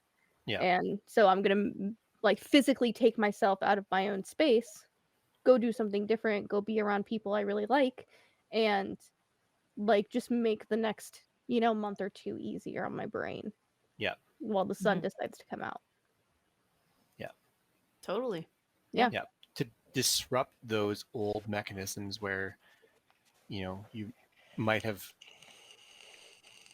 slipped into the old coping mechanisms. And not that there's anything wrong with that. I have a note in here about like if you've done work to change things and you slip back to an old coping mechanism, that's not failure. That's just your brain relying on something it depended on at some point, right? Um, those pathways, from what I understand from the work that I used to do, those pathways are always going to be there, right? And if you dip into them, it doesn't mean you've lost the progress. It just means maybe that was a particularly bad day and your Mm-hmm. mind went into full survival mode and went to the most comforting place that it thought it knew, Yeah. right? In that survival mode. So that was I've seen this before too, but never shame yourself for what you did in survival mode, you Oh, know? Yeah. I I see. mean, My like when you talk about that, like the like don't feel bad about slipping back into like an old coping mechanism or like having a bad day or forgetting your Mm-hmm. coping mechanisms. Like that reminds me a lot of the stuff that I've heard about eating disorders and Mm, the stuff that my mom talked about in her own eating disorder. yeah. Um was that like it was she would be really good about her eating disorder and then she would have 1 or 2 days of slip up and then everything would come crashing down because that Yep. was mhm, like how she was clinging onto reality was that control of her food right. Yeah. and like she saw that as a huge failing and so that was something that later on I internalized when I would slip up on my own coping mechanisms Yeah. and like it took a lot of work to be like no it's like it's just it's okay to have bad days you're gonna have bad days even if you're Mm-hmm. not a neuro like if you're not a neurodivergent person you're gonna have fucking bad days allow yourself to have a fucking sick day like Yeah. especially in this culture of like we must hustle and work and never take sick days and well just take a fucking sick day every once in a while Yeah. god damn it's Yeah. Yeah. fine Yeah. Again, life is hard a lot of this stuff is so um, hardwired into our nervous system. Um, and usually when we're confronted with traumatic stuff or overwhelming stuff or whatever, our survival brain kicks in and the prefrontal cortex right here that does all the higher reasoning shit is gone, right? And we are in this mode of getting through the situation. And Mm-hmm. this is not a sad place. This is not a pathetic place. This is not a weak place. This is survival mode. This is primal. This is hardwired.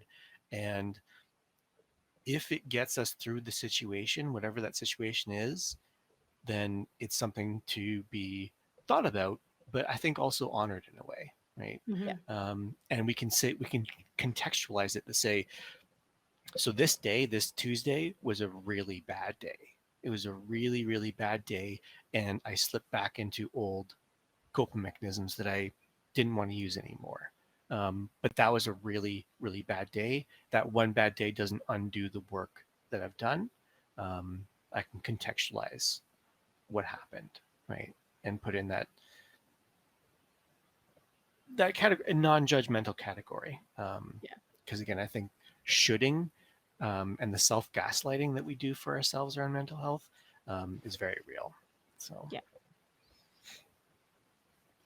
Well, it's having like I feel like this is what we're talking about is the whole kind of pattern or the pattern's different for everyone, but like how we navigate through discovering, what is our, a diagnosis if you have one, coping mechanisms, all these other things. It's just like, but it's all intertwined in a way, right? Like you can't discern your yellow red flags until you learn to talk to people about the vulnerability of things and be self-aware of what's going on. you mm-hmm, know you can't maintain, coping unless you have a good support structure around you.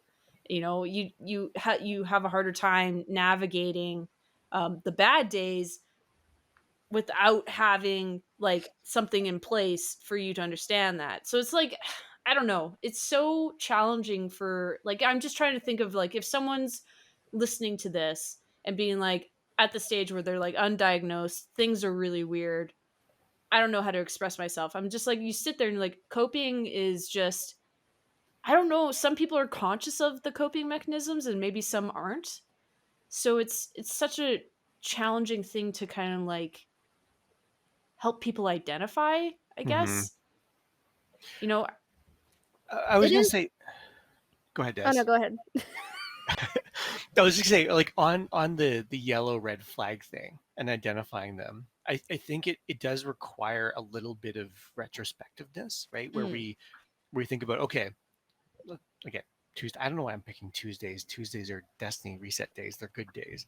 But say last Tuesday I had a really bad day, right? Some of the things that I've learned to do was okay. On that Tuesday, I know I had a bad day. What happened leading up to that day? What happened around the time when things got really bad? Um,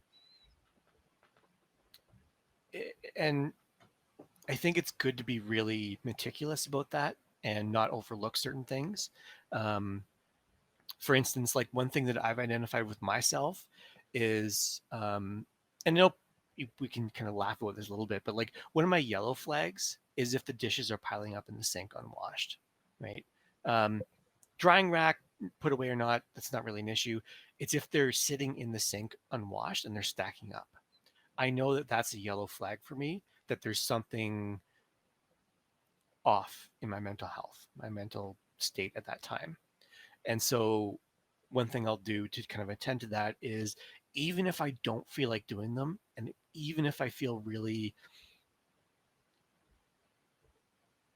like my skin's crawling and there's ants on my skin and I hate doing it, um, I'll do it. I'll push through that feeling, because what I know is that when those dishes are clean, I feel better.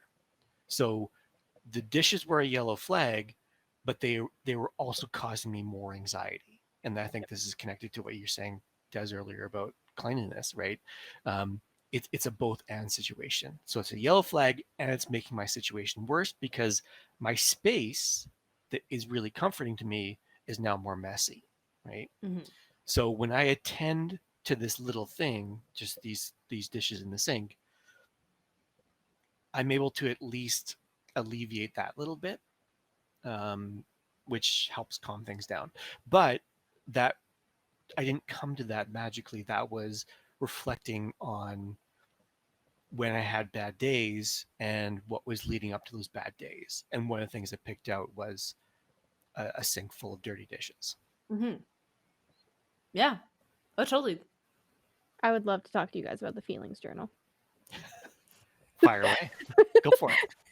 So, I like, just because I've got younger members of my family and just people who are like younger siblings of friends. There's Your what you eat. frogs. You eat your Just candy. wanted a frog. Now I want candy. Um, I want candy too. Sorry. Damn it, Kara. um. So, and they might be existing in a family unit where the mental health conversation is not really a conversation. It's more of a pull yourself up by your bootstrap sort of thing. So you're sort of Mm, having to like life hack what the fuck is making you feel so terrible. And one of the suggestions that I got from a therapist a long time ago that I've passed on uh, to people who are sort of in the beginning of that journey is doing a feelings journal.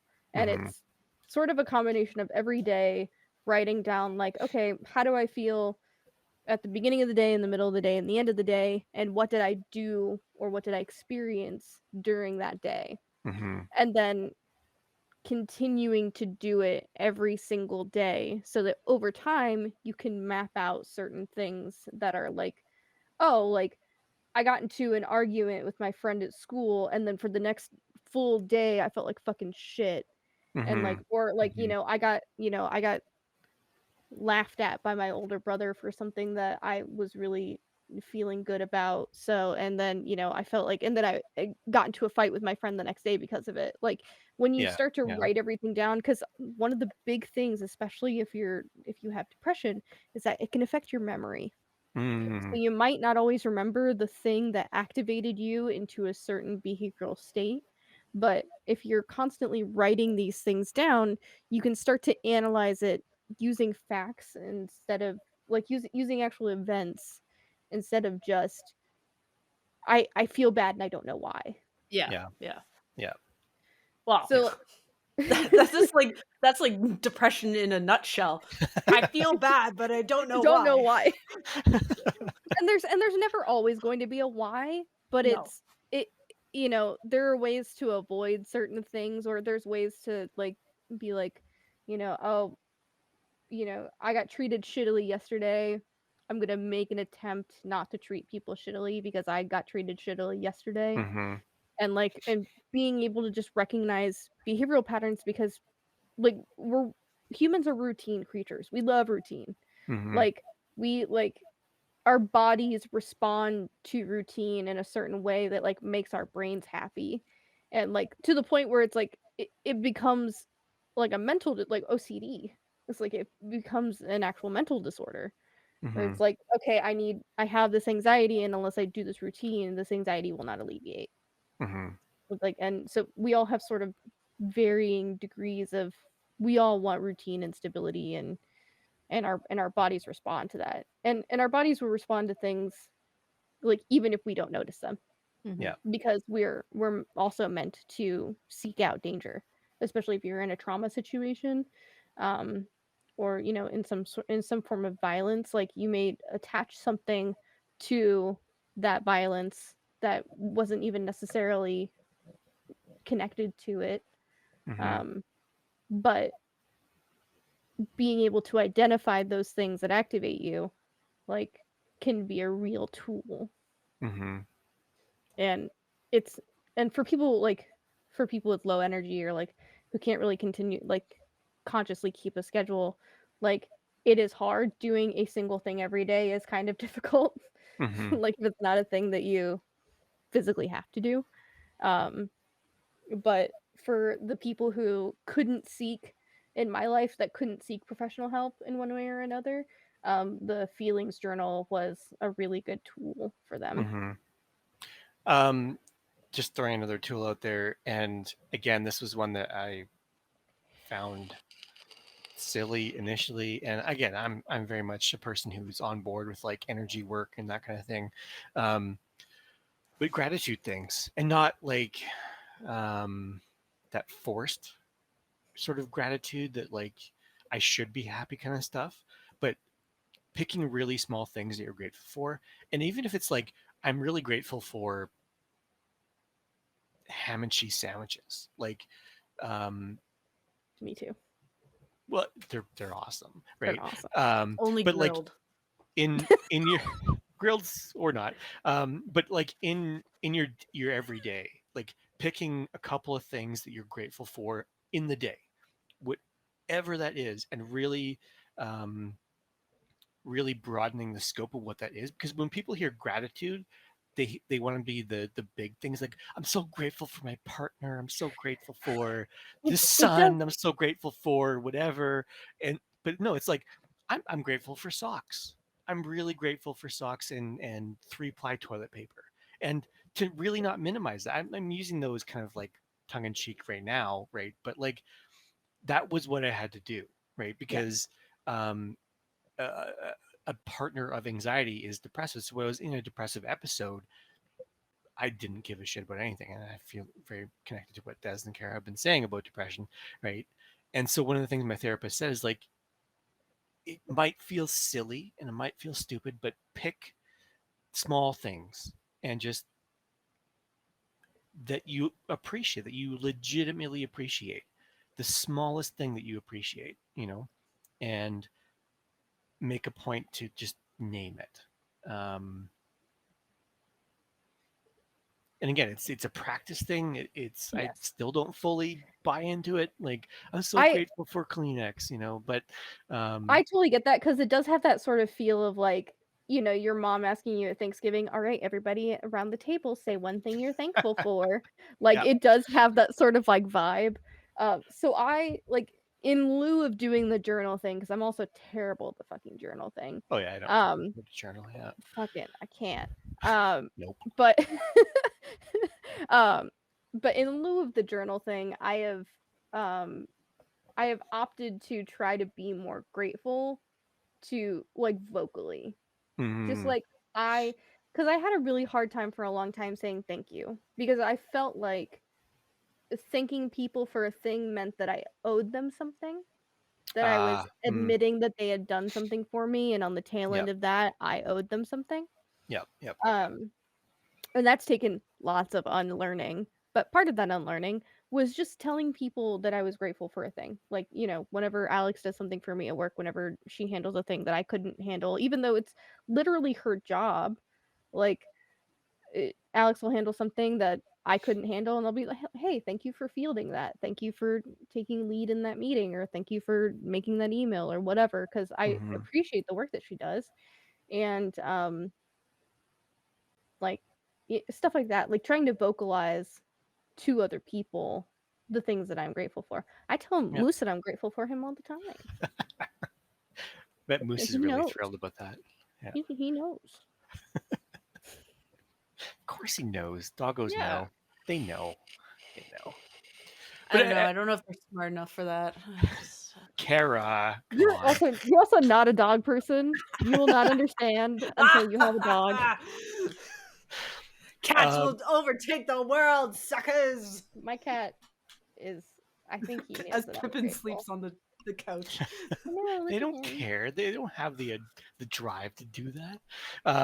No, I was gonna say the other thing I was gonna kind of put on this, and just to sort of caveat some of the things that were thrown out there as tools, um, is to not rely on any one tool to solve the problem. Um, Because you can't. Like one wrench doesn't fix an engine, no, especially when the no, wrench is broken. Because that's the toughest part. Is that we are using our brains to fix our brains, yeah, yeah. which we have already decided are not fixing or not being, or I mean, they're not broken, but not fully capable of coping with all things. This was one of the truths that my therapist ever so gently guided me towards, was that, like, because I got hung up on a thing not working and then abandoning the process entirely, right? Yeah. And the thing that she kept sort of reminding me of, or called me out on, was like, there's going to be ebbs and flows. Nobody's happy permanently. Nobody's, sad permanently. There's peaks and valleys. And because you were happy and then were sad, it doesn't mean that you were bad for feeling happy, right? Or you were naive or whatever, right? That's life. So this idea that one thing is going to permanently fix everything, is unrealistic, right? Mhm. And I think it helps sort of manage expectations when you try different things, right? So if you try a feelings journal and it doesn't work, that's okay. It's not going to work for you, right? Um, if you don't like gratitude stuff, that's fine. There's many other tools out there, and I think the thing is to keep trying stuff. Um, it's annoying and frustrating, and everything that doesn't work is going to make you feel more angry. Um, but I think the important thing is to keep trying, because there are things out there for everybody. I think Mm-hmm. I'm quite confident in saying that somebody's going to find something out there that works for them, though it's going to be different for different folks. And I think different if folks are facing increased intersections of marginalization, then it might get more difficult. So I want to caveat this with, like, it's unfortunate that privilege is a factor in all this, but um, there are things that are going to work out there, and it's important to keep trying. So Yeah. And I think as much as there are tools to help with managing some aspects of mental illness and mental health, um, I think a huge factor of it is finding people who are nesting themselves in this discussion, right? Um, Or at least open to it. or mm-hmm, open to it, right? Because there's the realization of there's a lot that goes into vulnerability when it's applied to trust. So if there's people whom you trust out there in your life and are willing to listen and have these conversations with you, you're going to be able to tackle some things that you didn't think you could because of mm-hmm, that. And it's like the validation of support, right? Like Des, you had pointed out at one point earlier tonight where you're just like, you just needed someone to say like, you'll get through this, or it's going to be okay, mm-hmm. right? And I know for a lot of people who who may look at that and be like, "Well, that's so silly. That's so simple. Like, of course you're gonna be okay. Like, duh." Mm-hmm. But the reality is that when you're in the bubble, the mental illness bubble, everything is not going to be okay. You Mm-hmm. know, that's what your brain is telling you constantly. So it is really something where, like, okay, if we're talking about coping mechanisms, you know, like, I've realized that part of my navigation of how I fall into some stuff is when I isolate myself, Mm-hmm. right? So a coping mechanism for me is to check in with somebody. And I need this, like, to be scaled for people to understand. Like, I'm not the person who, like, texts someone every day. Like, that's not me. I've that's never been me. Um and I acknowledge that, but I do put the effort in now to say, like, I'm just going to text this person and be like, "How are you?" Here's a meme. Yeah. Here's the meme. I'll text my mom at least once a week now, kind of thing. Like, because it's understanding, like, when things are bad, I wouldn't talk to my mom for like 4 or 5 weeks, right? Mm-hmm. And for most people, they'd be like, "Whoa, are you angry at her, Kara?" I'd be like, "No, of course not. How often do you talk to your parents? You know, if they're around and involved in your life." It's 4 or 5 different for weeks. every. Yeah, 4 or 5 weeks is actually pretty normal for me. Right. So, but it's one of those things where I was realizing, though, is it wasn't because I didn't want to talk to them. I was incapable of talking to them. Yeah. And Yeah. that was the difference. I wanted to talk to my mom, but I wasn't able to do it because there was, like, a block there, or something was bothering me, or whatever it could have been, right? And that's kind of the basis of how I've always analyzed everything that I do now, is that I can analyze things in the mindset of, this is something I want to do. Am I not doing it because I just don't feel like it? Or am I incapable of doing it? Mm-hmm. Is something preventing me from doing it? And that's how I see really the two columns of stuff. Like, yeah, fuck, I'm lazy about shit. I'm like, I don't want to go on my exercise bike today. Why? Because I'm fucking lazy. Is very appropriate for some days. Versus, I'm stuck on my couch, I'm looking at my phone, and I'm like, I really want to get up and go exercise, but I can't. Mm-hmm. Like, every atom in my being is saying, get up. And every other atom in my being on the other side of that atom is yelling at me, no. Mm-hmm. Right? Like, that's the difference that we have to be conscious about. Yeah. Yeah. Yeah. And I like something that I just want to throw out there too, in terms of like when those things are happening. Um, I think it's scaling our expectations to the day, right? Mm-hmm. So if it's a really bad day, like your brain, the shoulding and the self gaslighting that's going on is like, I should be on the bike, I should Mm-hmm. exercise, I should do all this, right? Um, I think part of the self awareness is recognizing that, okay, this is a really bad day. Maybe I get up and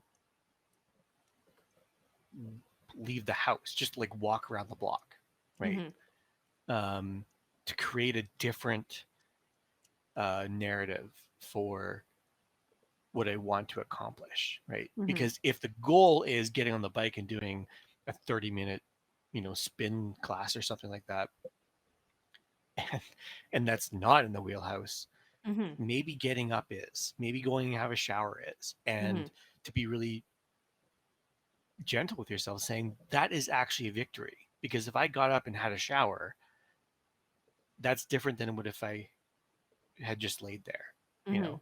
Yeah. Um, Well, and it's even in what you're saying, though, Joe, is like, it's not I should get on the bike. It's I want to get on the bike, yeah. right? It's not even a gaslighting thing. It's like, I want to do this.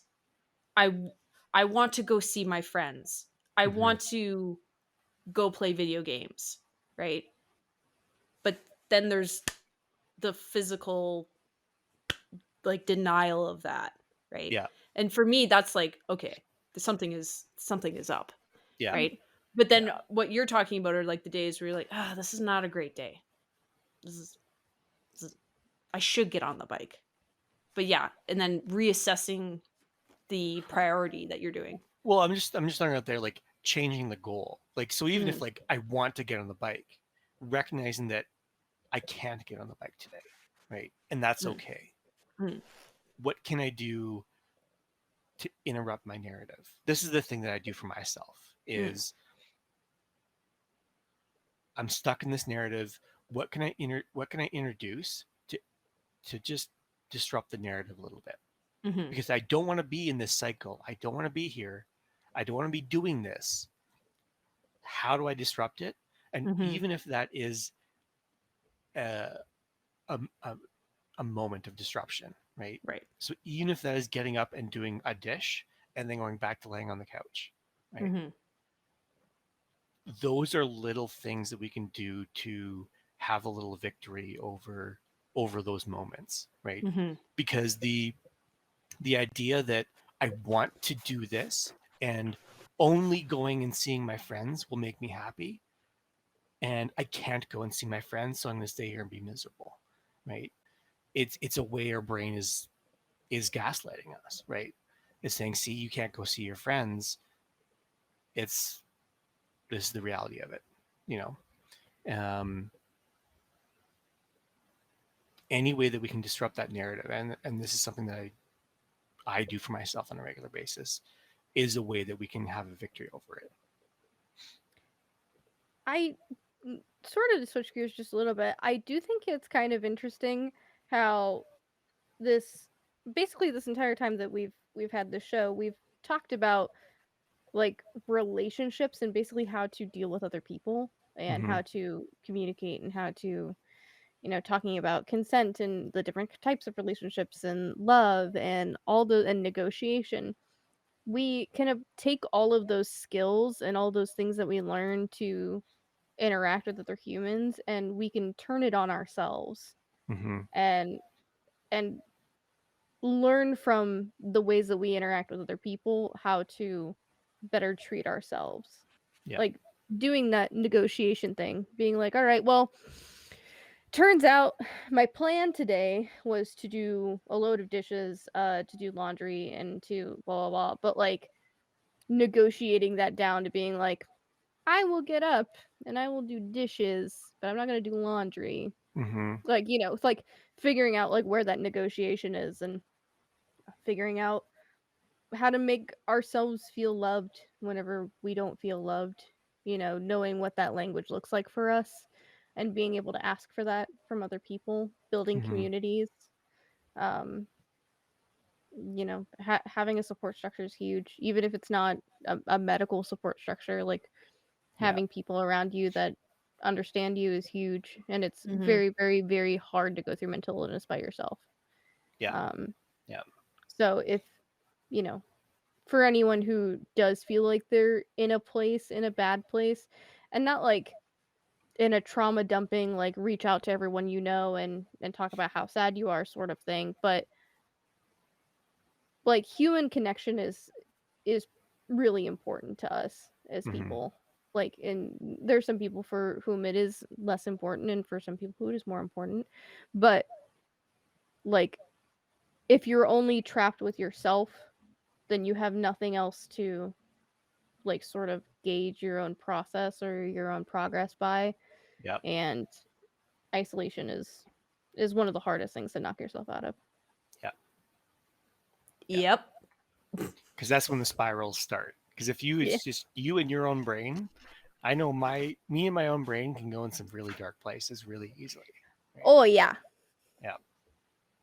I think that's for another night, perhaps, to talk about the the heavier stuff, perhaps, because we are at 2 hours already now. So For sure.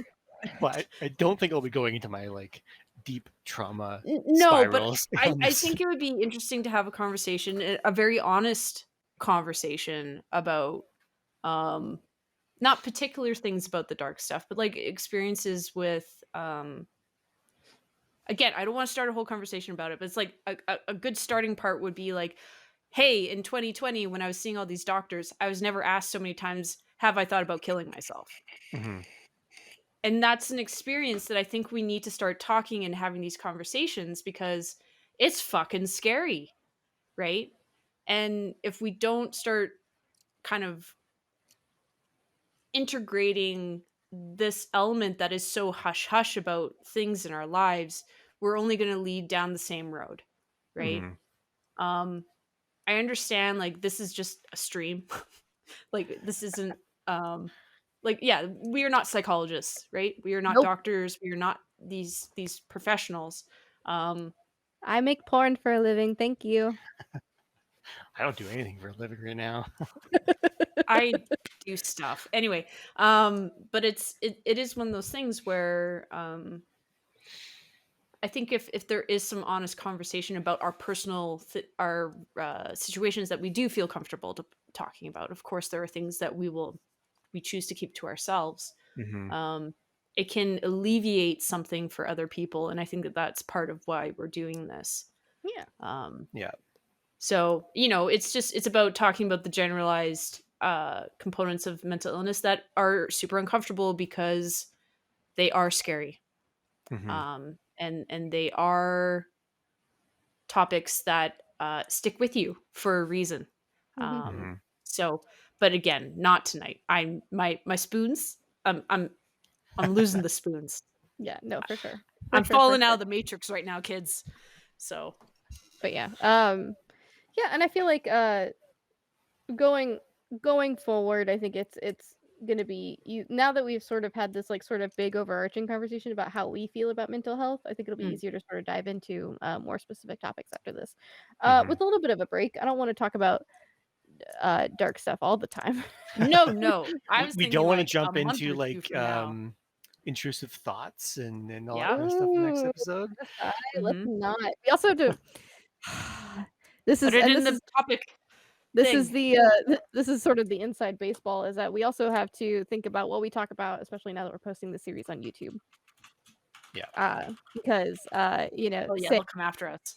yeah, on like if we have any chance in hell for wanting to get in the algorithm's good favor, saying, unlifing and talking about unlifing and things like that. Oh right. Um is pretty bad for that sort of thing. A little inside baseball for everybody listening here. Hmm. Sometimes it's tough to talk about mental illness on YouTube. It's almost like there's a huge fucking stigma around it. Weird. Hey, That is shocking. shocking. I am shocked. I am totally shocked that YouTube is not Oh, It's comfortable fine. talking about We'll mental illness. we'll never get monetized though, because I'm pretty sure I say orgasm at least once per stream. So orgasm. Orgasm. Or you just have to add the extra G, the orgasm, and then it'll be orgasm. fine. Orgasm. Orgasm. Kara, I don't think I've ever heard you say orgasm so many times in my life. Yeah, I know. Orgasm. There you go. I should clip Hey, this. I still credit the doc for like changing my life. So again, the pearls are a little less clenched now, so it's fine. Yeah. Clenched or clutched? Or oh shit, clutched. Is that the saying? It's clutched. Clutching Oh, your I pearls. thought you can clench your pearls. Isn't that a thing? No, it's No. clutch your pearls. Okay. Yeah. I don't know. Does clenching your pearls mean something? I don't know. I was just thinking butt clenching, and it was a Oh, whole thing. okay. Yeah. Beads. That would be like Clenching beads and stuff sphincter like that. clenching is what I would say there, We're Putting definitely beads not in and getting clenching. monetized. Yeah, it's fine. It's fine. I don't again, the priority for us is having these conversations, and if people are interested in the topic at hand and having their own investment in the conversation. Yeah. Thumbs up. Yeah. Thank you to everyone for participating in tonight's discussion. Mhm. And we try to, and by we I mean I try to have these videos uploaded by Oh. like Tuesday or Wednesday, Yeah, because quick. I've taken over the YouTube project, as it were. Yeah. And so if you missed part or you want to go back and watch this later on, it will be up on our YouTube channel, Lesson 3 NPC. Mhm. And Yeah. Also, we have a Twitter now. Go follow us on Twitter. I don't know. Do the social media shit. Like, I'm comment, just about to subscribe. drop links. Yeah. First is our Discord.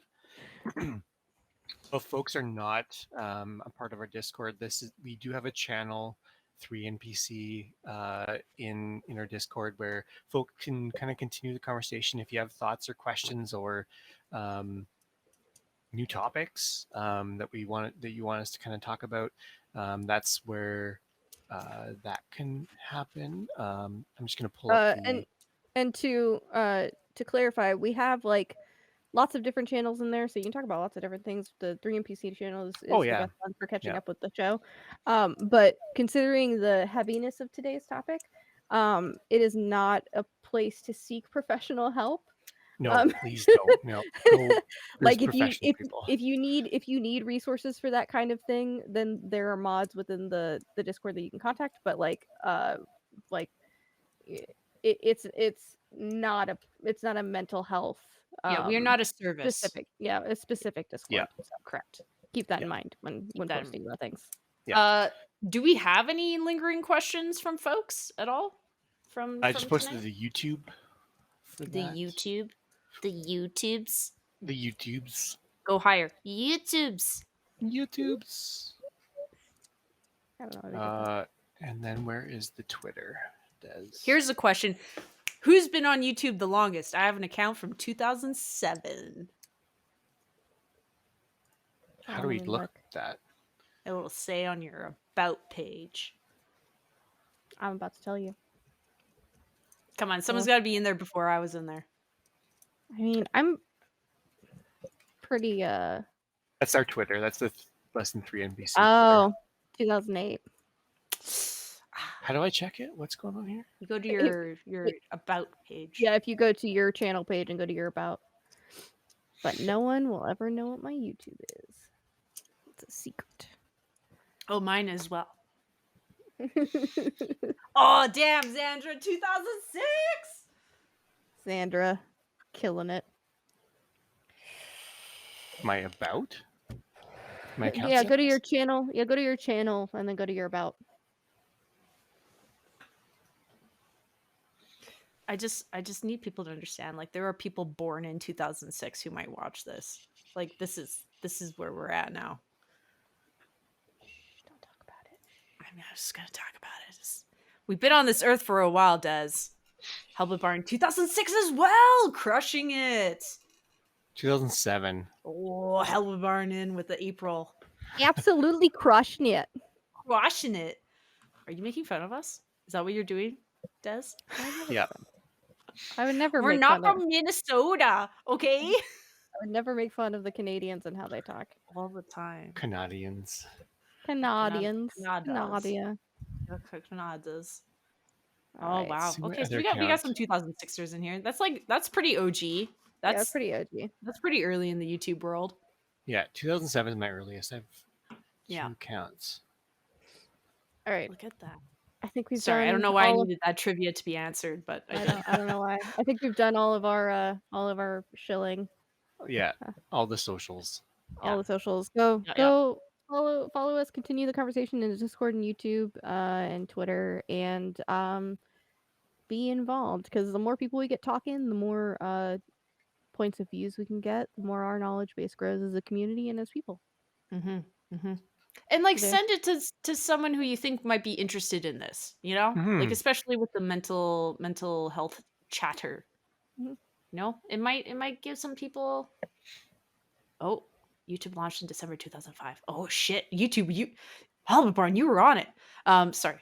Yeah, like I think this one in particular, if you feel like the topics that we talked about today were enough to, make you ask some questions, but make you feel good about some of the stuff too, or you learn some things, that means that there's other people in your circle who might think that as well. And I think this one in particular, I feel strongly about this one is what I'm trying to get at.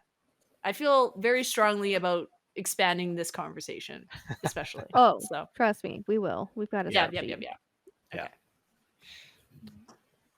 I'm gonna have one more frog. All right, Joe, you're hosting. Take us out. we'll just sit silently and watch Kara eat her frog. You monster. Excellent. Excellent. Well, thanks everybody. It's always nice to have these conversations. It's always nice to have folks hang out with us for these, and especially for this one. We wanted to do a little content warning for this because it can be pretty activating. So I think um, it's going to be different times where people are, but either after the stream, after we're done right now, or tomorrow, or whatever it is, just please do something really nice for yourself. Really Yeah. self-indulgent, really tr- like a treat. Give yourself a treat. Go buy some Um, frogs. buy some gummy frogs. Look Buy at them. They're jumping in there. Yeah.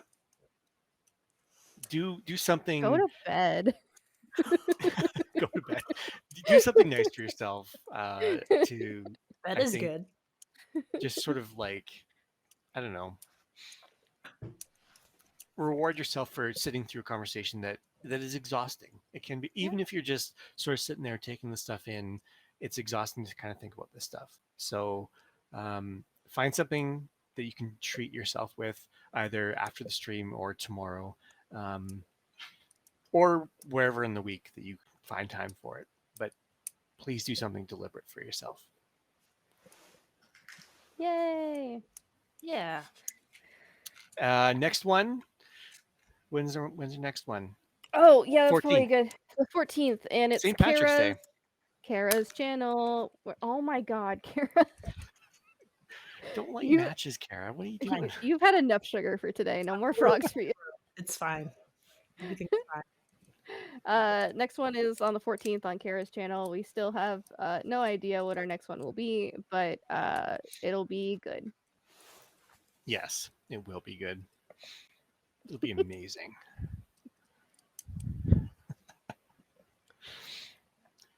All right. All right. Good night, everyone. Thanks, friends. Bye.